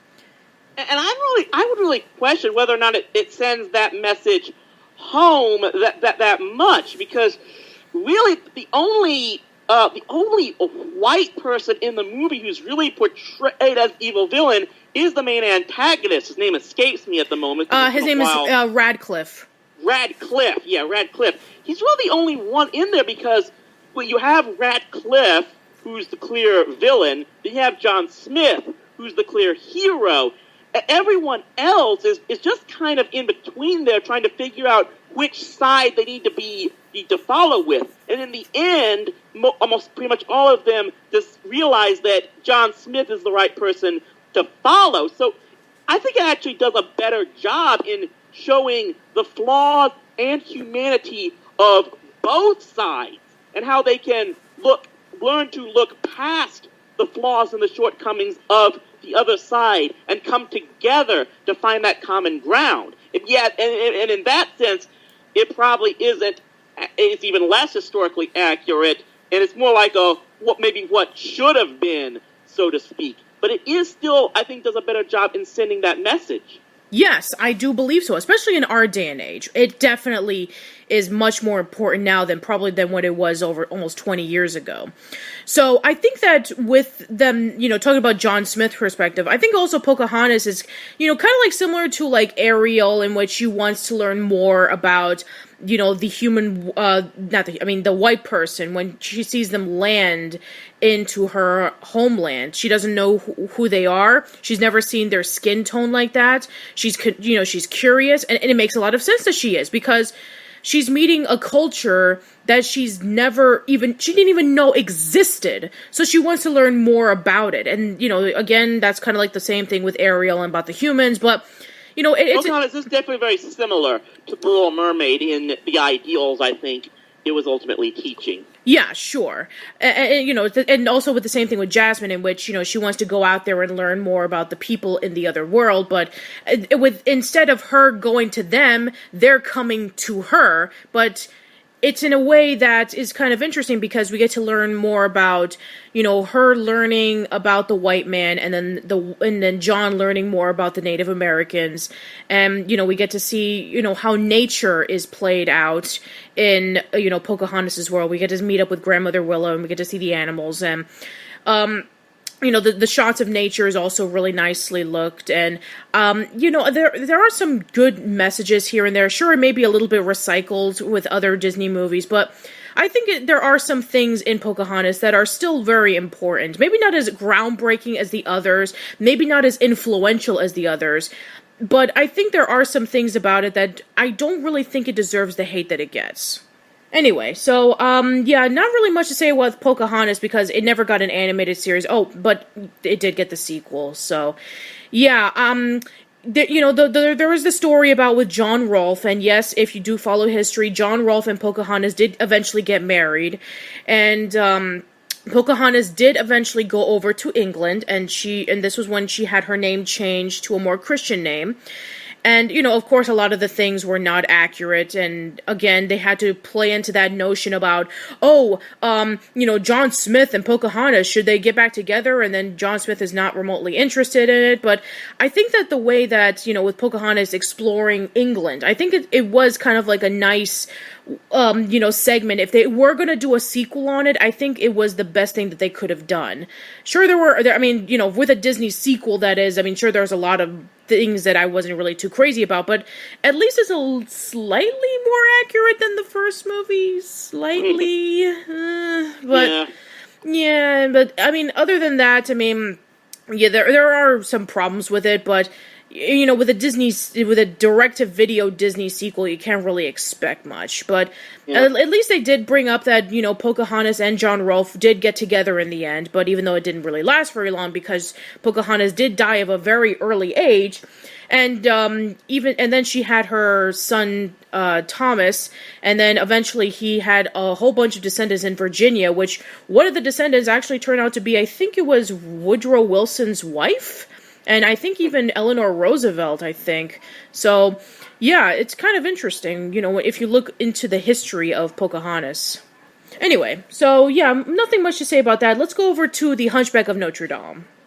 Yeah, and this was the second movie that I saw in its first run in theaters, and never really seen it since then. It's definitely become quite one of the other films that has kind of gained more of a cult following over time, because I can absolutely tell you, there was definitely controversy with Pocahontas. There was a whole other mess of controversy with Hunchback of Notre Dame that I got to see firsthand, where people really started to question whether the more darker tones of that movie take. It was definitely the darkest a Disney film had been since The Black Cauldron. Obviously, it wasn't as much of a failure as The Black Cauldron was, but it definitely caused quite a bit of an uproar. And this was at the same time, keep in mind, that Disney had partnered up with Miramax, and under their brand was releasing more adult-centered content, and that got some people up in arms, where I remember a school district here in the North Texas area actually sold off their stock in Disney in protest to that kind of things they were doing back there around 1994 it was. That being said, I think it's probably the fact that it was a more different tone that they were going for, that probably more people got to identify and kind of appreciate it maybe for what it was. And there's definitely a good message sent there with this movie, which is being good is more than just following a strict moral code. Yes. And with the Hunchback of Notre Dame, it kind of plays somewhat similar to what Pocahontas was trying to teach, in which you get to understand a particular culture that is not always bad, in Pocahontas' case with the white man and the Native Americans, and with the Hunchback's case, it's, with everybody meeting up with the gypsies, and, Frollo thinking that the gypsies are evil and they're bad and they're full of witchcraft. And Quasimodo gets to learn a little bit more about how the gypsy culture is not as bad as he learned from him. He was raised in the notion about he has to stay in the bell tower. He cannot be looked upon by everyone because they'll call him a freak of nature and a monster. And so he stays in the bell tower, and he's kind of trapped there. And, again, he wants to learn more about what's out there other than just the bell tower. I know, recycling the bits of wanting more, blah, blah, blah, blah. But it does make a lot more sense because, you have somebody who has a disfigured look, and he wants to see if maybe he can try to give going outside a chance. And we had the Festival of Fools, and he's, at first he's more celebrated, but then, there's a bit of we had the food fight going on, and everybody's throwing stuff at him, and he's kind of ridiculed and made fun of, and then he kind of loses trust, but then he starts gaining trust again with Esmeralda and learning about the gypsies, and you get to learn more about understanding that there's, when it comes to certain prejudices, they may not always be correct, even though that everybody tells you about it. And of course, living up to your moral code about religion, which, when it comes to Disney and a religion, that is like one of the big no-nos in Disney, in which you mean, even with something like Bald Mountain, in Fantasia, with Chernabog, that was like, from what I remember, that was like hugely controversial in its day. So, for them to pull off Disney has definitely tried to be as secular as possible throughout its entire history. So the fact that they would tackle a subject like this in this movie it definitely added to the controversy. Yeah, definitely. And I think that with that, even though that it's not, they couldn't really do a faithful adaptation of Hunchback in a Disney movie. They just couldn't. Because, absolutely. We couldn't show the notion of more religious overtones. We couldn't have Quasimodo be deaf and completely, grunting his lines. And of course, we couldn't have Quasimodo and Esmeralda dying. Of course, Disney would never do that. So, but from what they had to do, for the limitations that they had to do, and especially I think this was when censorship in animation was starting to become a lot more bigger out there, because in the early 90s, censorship pretty much was non-existent in cartoons. You could do, stuff like with Animaniacs and Rocko's Modern Life, you could never do in this day and age. But I think this was when censorship was starting to play a bigger role into adding in more rules, and so something like Hunchback, in which they had a whole bunch of things that was not for kids, they probably were even more limited than they were probably a few years prior. Yeah, definitely.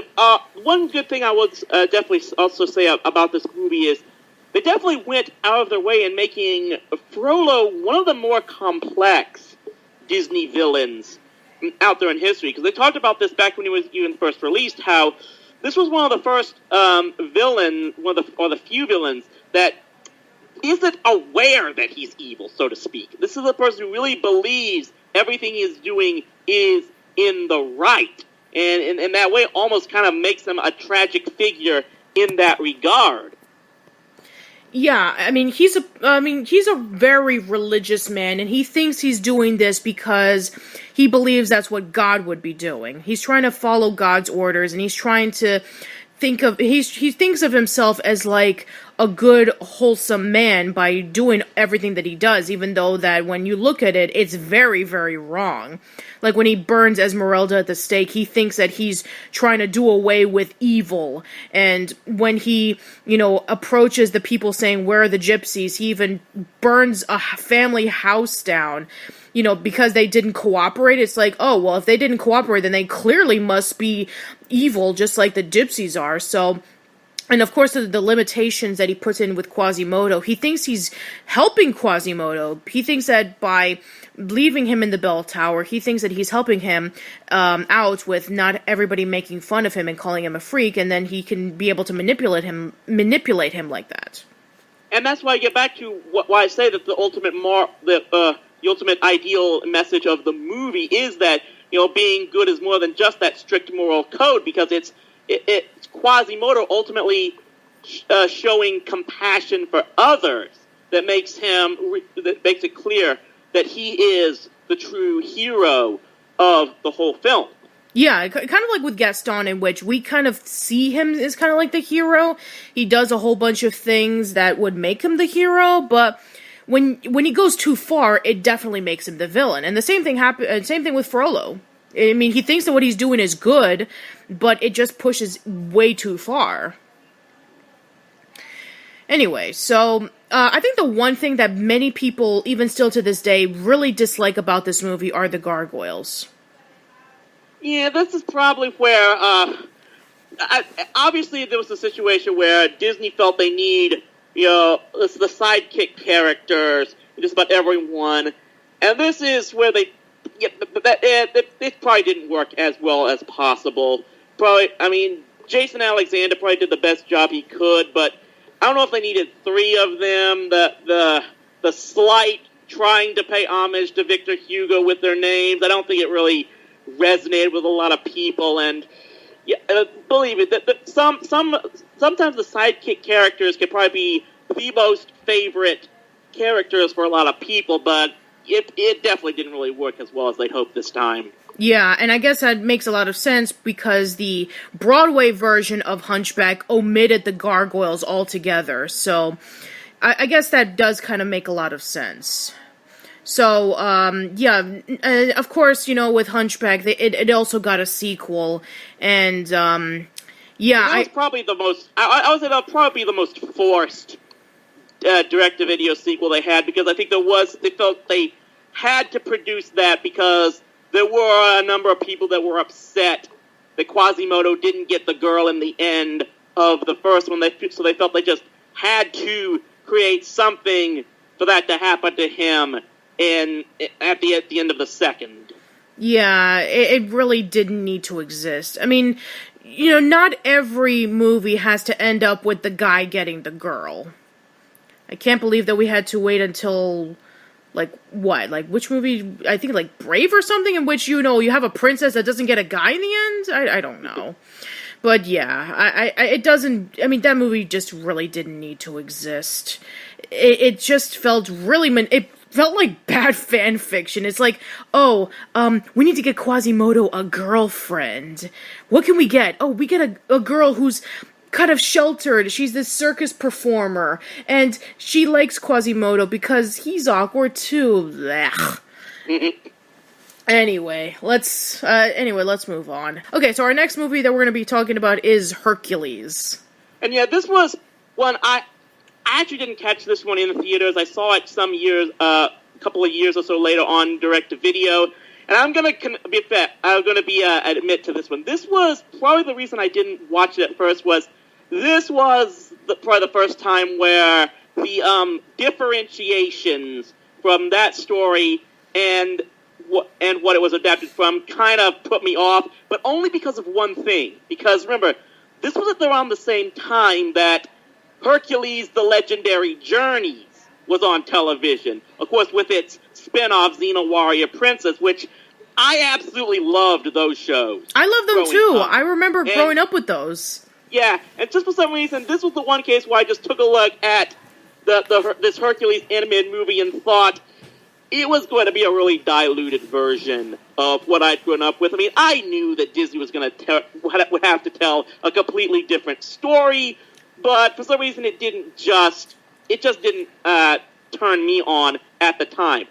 Having since seen it, it definitely has its good points. It looks like they were trying to bring back the comedic action spirit that they had with Aladdin in that regard. But definitely some really funny characters. I mean, Danny DeVito does his job well as the trainer.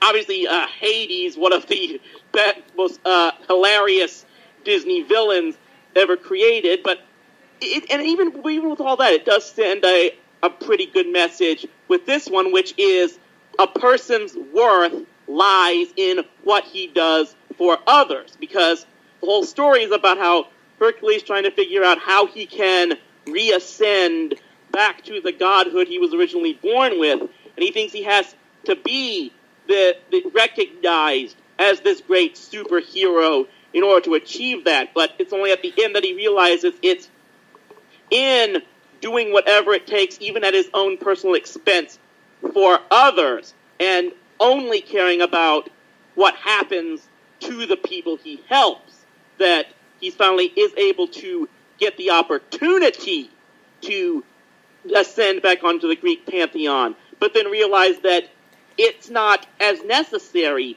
as he first thought it would be. Yeah, exactly. And I think that's actually a really good lesson with people, because you have Hercules and he wants to prove to his father Zeus that he's the true hero. He should be up there in Mount Olympus because he feels that he doesn't belong because he's a demigod. And in the lore he's supposed to be a demigod, but in the movie he's a full god.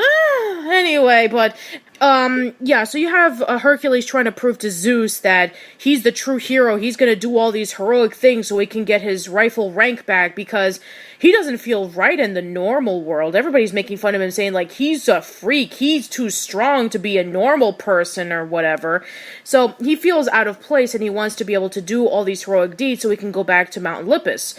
But then he learns that there's more to it than just trying to get a rank so you can go back up to Mount Olympus. He meets up with Meg, and, he learns more about, doing things for others for the sake of helping them, not just for the sake of helping himself so he can go back to where he belongs. So it's kind of like, it's a really interesting lesson. You think about a goal that you want to accomplish for yourself, but then as time goes on, you learn about other things, you meet up with other people, and then your goals in life have changed, and it sometimes can change for the better. And in that case, that's why I think that this is probably the one movie that I myself have kind of underappreciated more than it should be, because, looking back on it, this is Hercules might be one of the most underappreciated Disney heroes ever created, in that his journey and being able to learn how to develop into becoming a better person, it's actually one of the most deepest I've seen. And in that case, the more I think about it, I actually have to applaud Disney in this regard, and the fact that they took a setting that you look at the bare bones of the original work would be something that would absolutely not fit in for a Disney film, but when they made their own changes to it, they're able to create a story of learning how to be a better person that, the more I look at it, is probably among the better ones they've written. Yeah, I mean, they could have easily made a watered-down version of the 12 Trials of Hercules, in which he unintentionally killed his wife and his children, and now he's trying to right the wrong, and he goes about doing these 12 tasks. They could have probably just did a lighter version on it, but they did instead made a more original story that taught a really interesting lesson that people can actually learn from. And, there are some things that I wasn't too crazy about. Like, I wasn't too crazy about the sidekicks, Pain and Panic. I thought they were kind of annoying. And also the music. I don't know, a lot of people seem to complain about the music done, this was done by Alan Menken again. And, gospel in Greek mythology. There are some things about it that kind of work, but it does kind of feel a little bit off-putting to me. But I think that the music is okay. I mean, maybe it's not, maybe it doesn't match with Greek mythology, but then again, with Aladdin, it didn't always go full-on Indian or, Middle Eastern. They had some catchy tunes in their own right, so, I mean, it does kind of seem off at first, but then when you kind of realize that this is Disney, and you kind of see that it tries to, tell some stories about Hercules and about everything that's been going on, you kind of understand it. Yeah, absolutely. And, I mean, it's, also, I Won't Say I'm in Love. It's one of my favorite songs in Disney history. Every time that song plays in Disney World, my sister and I would probably just sing it every single time. And I just find it kind of hilarious now that the woman who plays as Meg, more kids nowadays will probably know her as Rose Quartz from Steven Universe. So, it's kind of cool that, she's this sassy kind of character. And also, it's a character that also has a little bit of a sad, tragic backstory. When Hades was telling the story about her and why she's paired up with him, she gave her soul to Hades to save her boyfriend's life, and he ditches her for somebody else. And so we see that Meg has issues with men.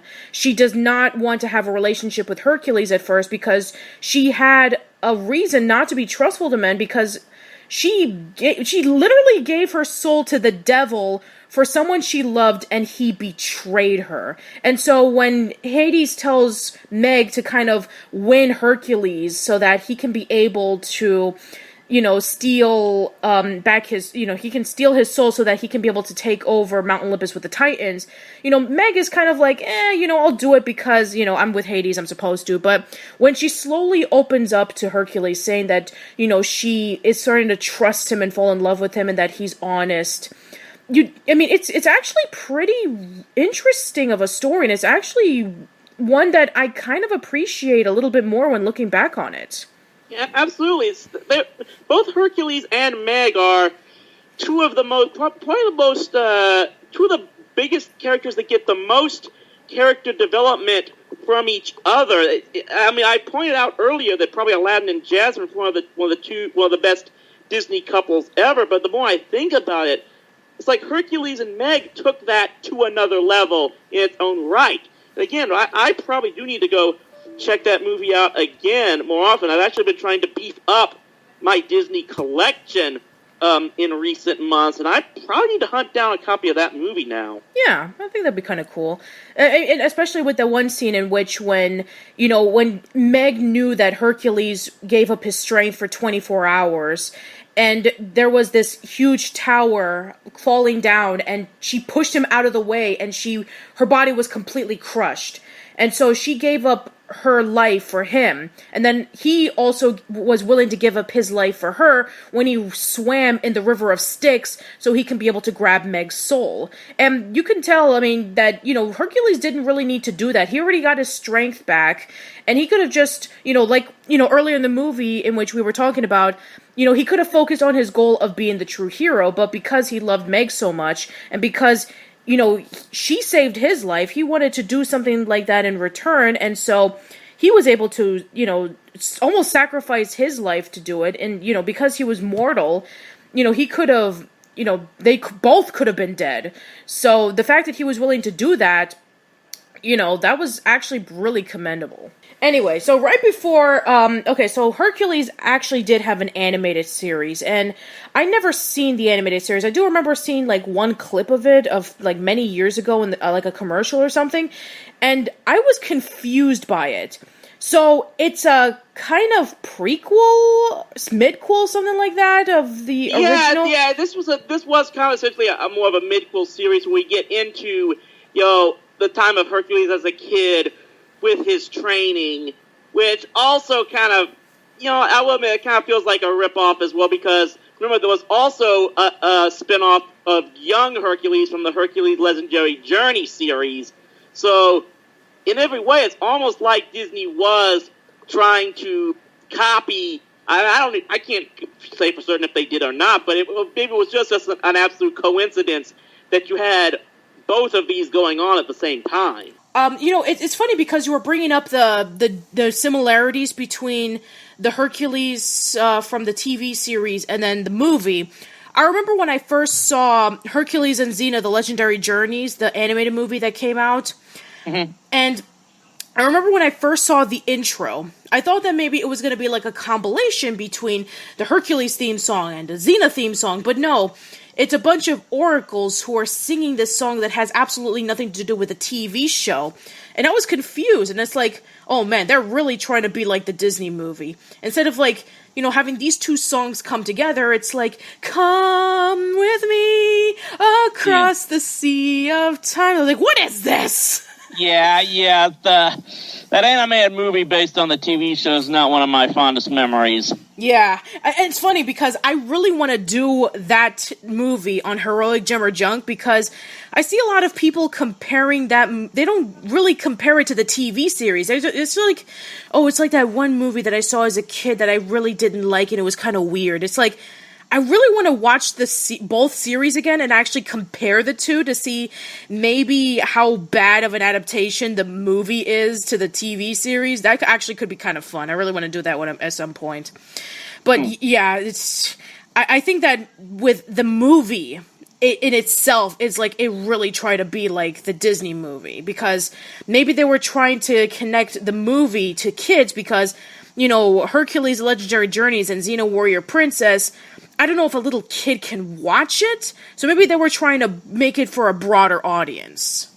Yeah, and maybe that was probably the case. They were trying to try to duplicate Disney's success, and it just didn't work out because Disney himself they had done a case where they had tried to do something different from the original mythology and what the the live-action TV show from Renaissance Pictures was doing, and it worked because they established their own story. Yeah, exactly. They established their own story. Same thing for both the Disney movie and for the TV series. They had their own different interpretation of these characters. It may not be accurate, but at least it was a different take on it that was consistent to what the lore was. You know, Hercules traveling around, being a strong demigod, and meeting up with a whole bunch of characters from Greek mythology. That was consistent. And then eventually when it broke up into Xena Warrior Princess, same thing, in which it broke up into, like, meeting up with the different gods and then meeting up with different characters from history. So that made sense. So, you know, when you have something like the animated movie, in which it basically just threw that off the window trying to appeal to kids, it just kind of feels very hollow. Yeah. Alright, I think that that's not really much to say about it. So let's move on to our 9th movie, and we have Mulan.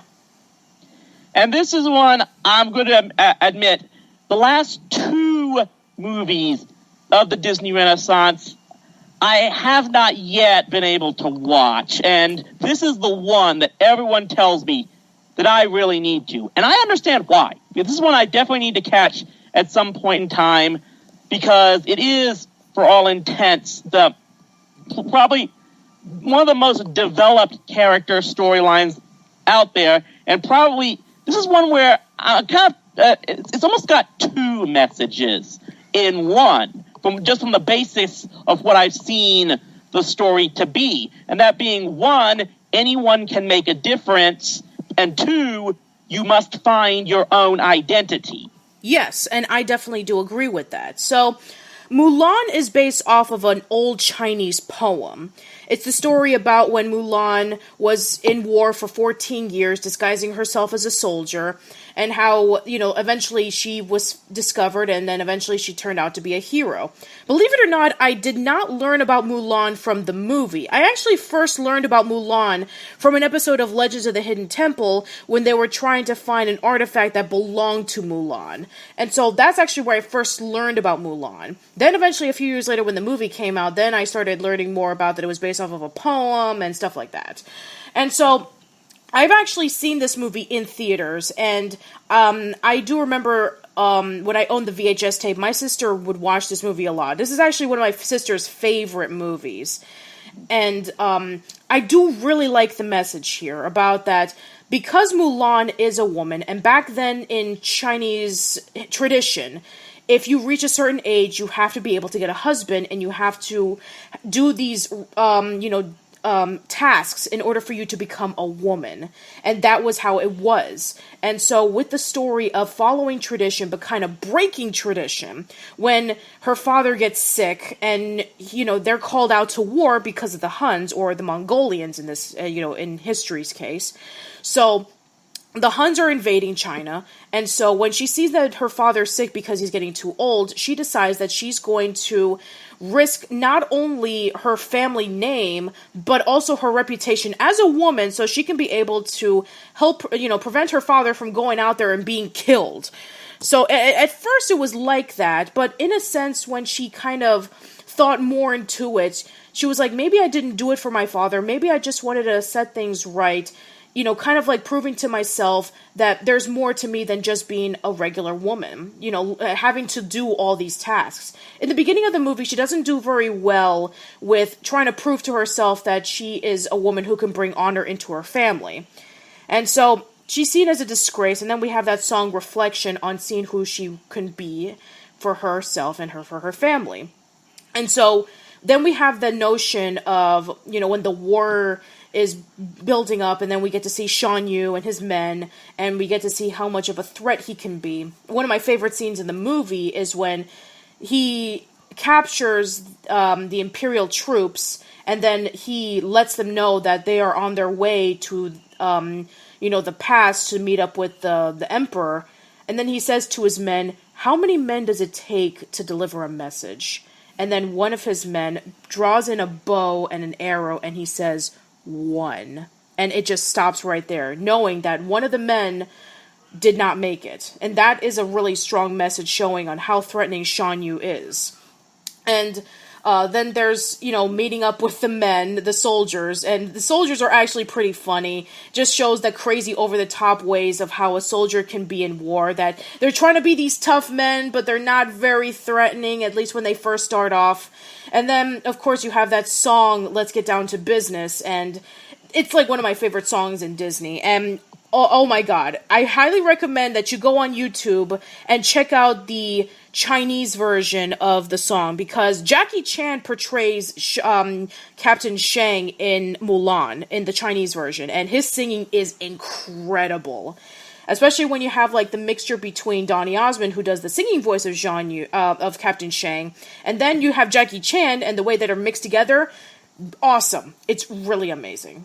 So yeah, just a little plug right there. But yeah, so when you have Mulan trying to learn about who she wants to be or who her family wants her to be, it's kind of like the message in which, just because you're something and you're called to be something, that doesn't always mean you can follow it. I mean, sure, it's going to be really hard, especially if you're in something really strict and traditional like ancient China.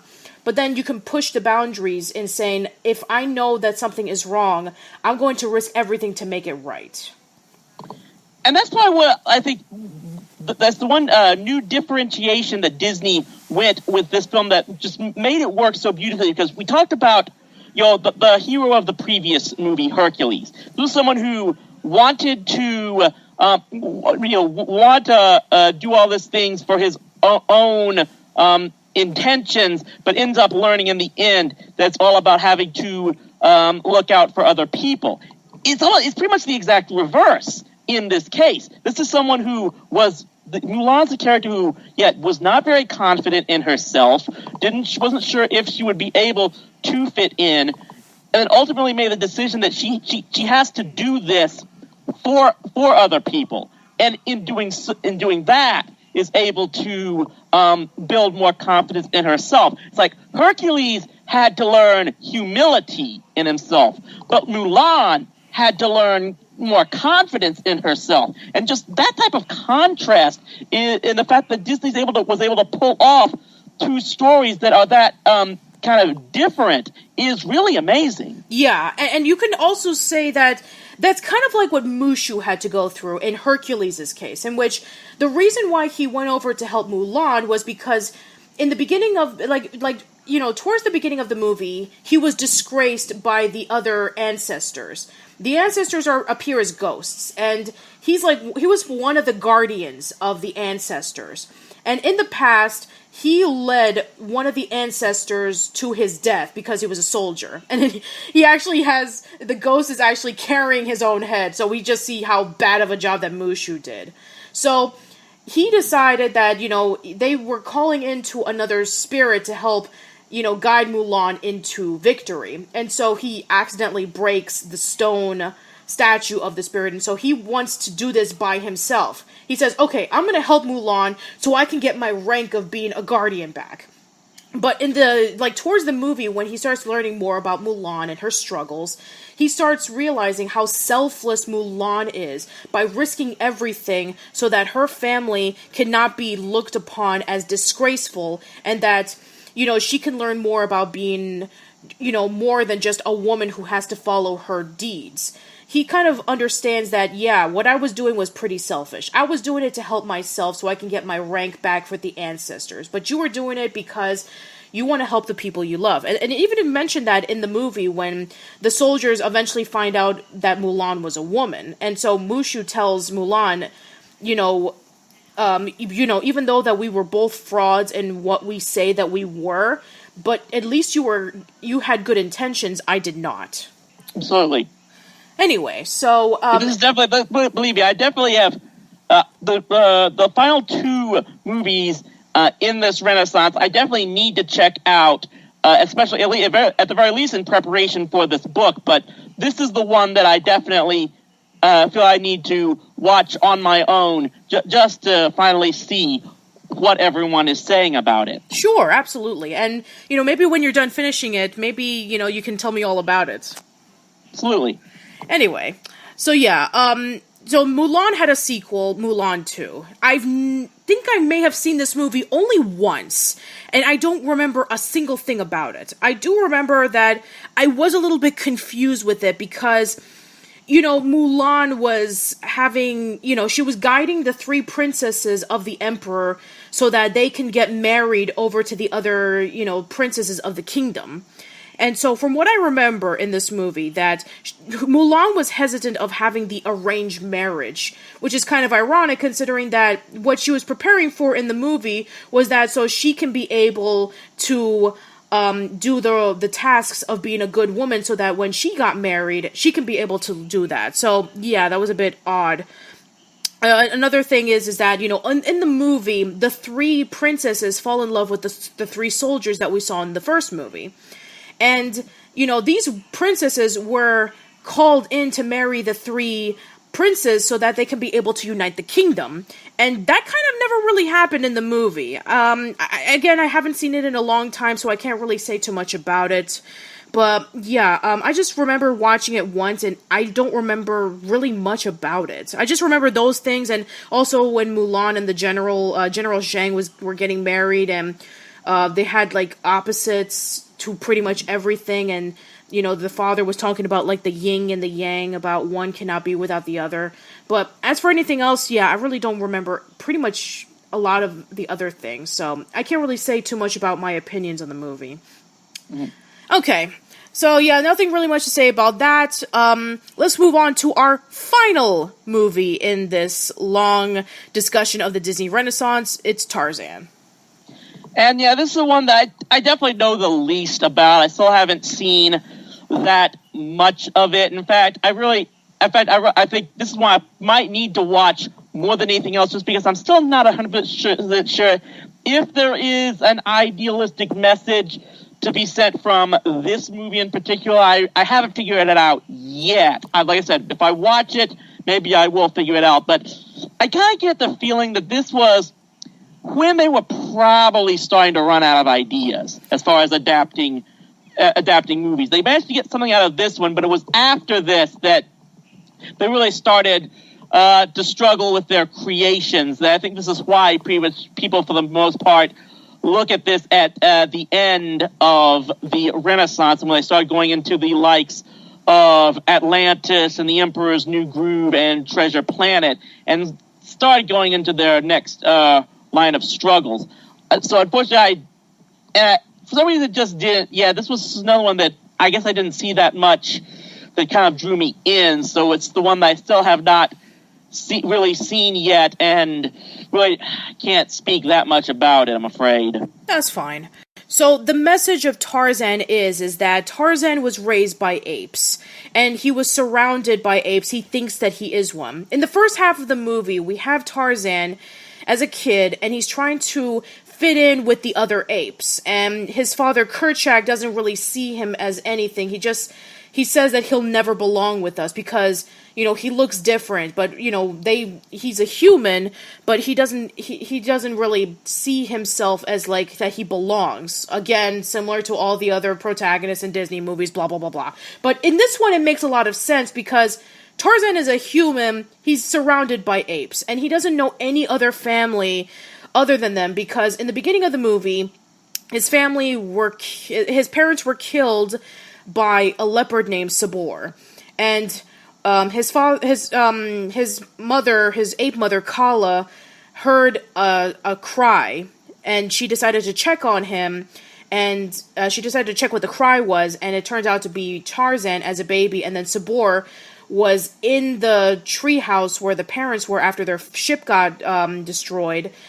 And I guess, he wanted to, kill off the baby.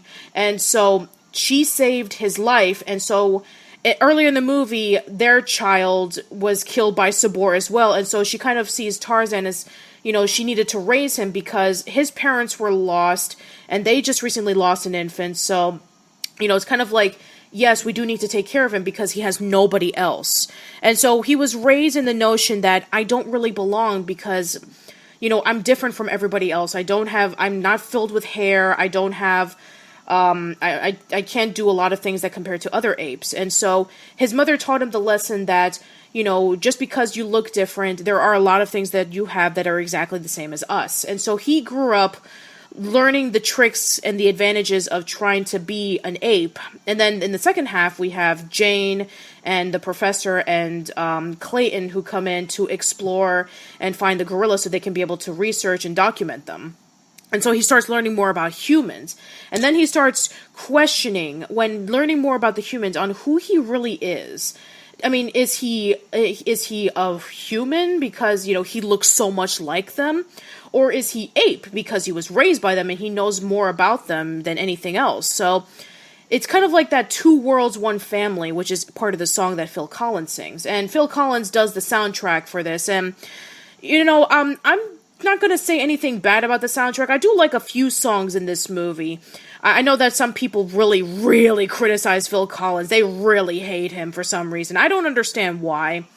You know what? I almost would want to say you blame Trey Parker and Matt Stone for basically using him as an antagonist in that one episode with Timmy, which basically was, I still think they did, just out of the bitterness that You'll Be in My Heart beat out Blame Canada for the Best Song Oscar.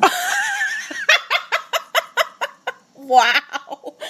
Oh my God. But I might be stretching on that. That's probably stretching. I don't know if it has anything to do with maybe they didn't like him when he was in Genesis. I have no idea. But that hatred seems to subside over time. And some people actually do like Phil Collins. And they actually do have... there's a lot of artists that are inspired by Phil Collins. Like everybody from Alicia Keys to...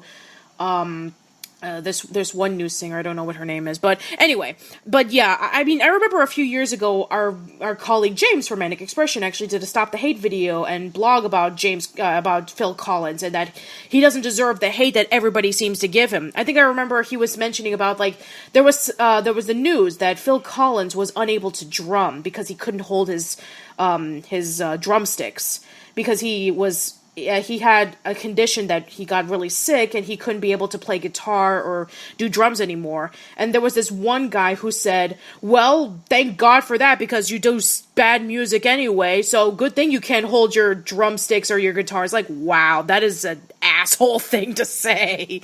I mean, if you don't like somebody's music, that's fine, but you don't say, oh, well, I'm glad that you're sick so you'll never play music again. That's really, really harsh. But yeah, that whole hatred thing has subsided a lot over the years, so I don't really hear that kind of stuff anymore, and it's not really needed, and I don't consider the soundtrack of Tarzan to be bad. I mean, sure, You'll Be in My Heart is a really good song as well, and I do like Two Worlds, One Family as well. The other songs, like Son of Man is also really good too. The other ones I don't really remember too much. I don't really remember the instrumental beat song that, the others, perform, but yeah, I do like the soundtrack of Tarzan, probably not as much as like all the other soundtracks in previous movies, but it's a fine soundtrack nonetheless.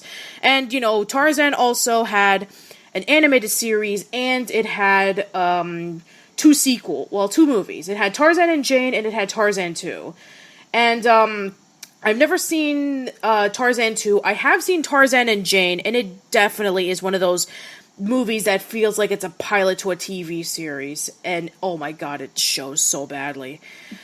Anyway, but yeah, the TV series of Tarzan, I have never seen that movie. I have never seen the animated series, so I can't really say about it, anything about it. I think it's supposed to take place like right after the first movie, in which you see Tarzan, Jane, and the professor going through their adventures in the jungle, which, I think it would have been really nice if maybe they would have taken advantage of the fact that Tarzan has so many sequels to their books that they could have maybe told the stories on that.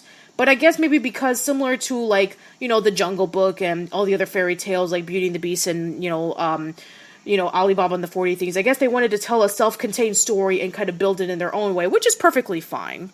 But maybe it was a rights thing because, Edgar Rice Burroughs Incorporated does hold their rights to, their companies and their stories really hard. But, yeah, I don't really have anything to say about the animated series, and... this Tarzan and Jane sucks. I've never seen Tarzan 2. Mm-hmm. All right, so yeah, that is it for all 10 of the movies that came out during the Disney Renaissance. I have to say, when looking back on it, they all left their massive impact in some way, shape, or form. Some a lot more than others, but they did leave something important that I do think that is why people still remember them by. The messages, the songs, the characters, the settings, everything about it, it has left a massive impact on it. And they're all important because of that. It was one of the reasons why Disney became so popular during our generation. And each and every single one of them has their reasoning of why. Whether it's definitely one that I don't blame on why people still talk about them. Absolutely, it's like I said. The more I looked at these movies, even as an adult, you could almost see, and also seeing the millennial generation grow up alongside us all. You could just kind of see the ideals and the beliefs on life that a lot of them seem to follow. And you can look back into these movies in particular, and you can kind of see where they start to learn these beliefs in life. And I think it really has impacted the culture of the next generation far more than maybe even the Disney company thought it would. And that's why I want to take into account in hopefully creating this book and showing how much of an impact these movies did really have on a lot of people's lives. Yeah, I even remember this one story that I kind of felt really sad about when it was back in like either 2004 or 2005. One of the, I forgot which president of Disney it was at the time, but he was looking at the Disney World or Disneyland parade, and it featured a lot of the classic Disney characters from like, you know, all the way from like Snow White to Beauty and the Beast to Lion King and so on and so forth. But like the newer movies like Fantasia 2000, Treasure Planet, Lilo and Stitch, Emperor's New Groove, they did not have a single float in a parade. And he was really shaken by it because these were new movies coming out and they did not leave an impact on any single one of those people. Not even so much that they would even have a float on the parade. And he realized, okay, we need to do something. And I guess, whether it was him or whether it was, people who also realized that, yeah, they needed to change their ways of doing things. They needed to go back to the drawing board and saying, we need to look at our movies and we need to go back to basics and saying, what did we do that made it so successful? Let's see if we can try to recreate that for a modern audience. And, they were being demolished by DreamWorks and Pixar. This was like, when the 2000s came along, this was like them going through the 70s and 80s all over again. Like, and then eventually we have, by some miracle, we were able to have the new modern Renaissance era. And I'm sure we'll definitely do a podcast in the future on, those movies as well. We'll talk about things like Princess and the Frog and Tangled and Frozen and, all those movies. And we'll definitely have to compare to see, how big of an impact those movies have left for the modern generation, and maybe we'll have to decide on which one of these revival eras had the best movies. Both eras definitely have their strengths and their weaknesses, and this definitely would be something I'd look forward to talking about at some time in the future. In the meantime, I do think I need to go back and recheck out The Princess and the Frog now as well, just because of the fact that next weekend my UTA Mavericks basketball team are getting ready for the Sun Belt Conference tournament in New Orleans. So I figure that's got to be something I might need to watch to get fired up for. Oh, that sounds really interesting. That'd be kind of cool. And as for me, I'll definitely have to watch Winnie the Pooh because that is the only one of the revival era that I have not seen. I've seen Wreck-It Ralph in theaters. I've seen Frozen in theaters. I've seen Big Hero 6 in theaters. And, let's see. I have not seen Moana yet. And I saw Zootopia in theaters. So, yeah, the only one I have not seen are Winnie the Pooh and Moana. So I definitely do need to see those. So, yeah, that is it for this episode of Casual Chats. Hope that you've been enjoying our over 2-hour discussion about the Disney Renaissance. So, Chris, do you have anything to plug and self-promote? Well, just the fact that coming up, this next Monday, first of all, my Patreon supporters will be my TV trash review of Gilligan's Planet. So God! Oh, yeah, that's been a long time coming. So if you support my Patreon for as little as $1 a week, you'll get an advanced showing of that. It's at patreon.com/RowdyC Productions. And yeah, there's going to be some good storylines coming up here on TV Trash in the next few weeks. So definitely all my Rowdy friends and Patreon supporters can look forward to that. Okay, awesome. And as for me, by the time this is coming out, I will be releasing the premiere of Heroic Jimmer Junk discussing about Wolverine and the X-Men. And then we'll have the next episode of Where in Between, which will discuss about the 5th episode of As Told by Ginger.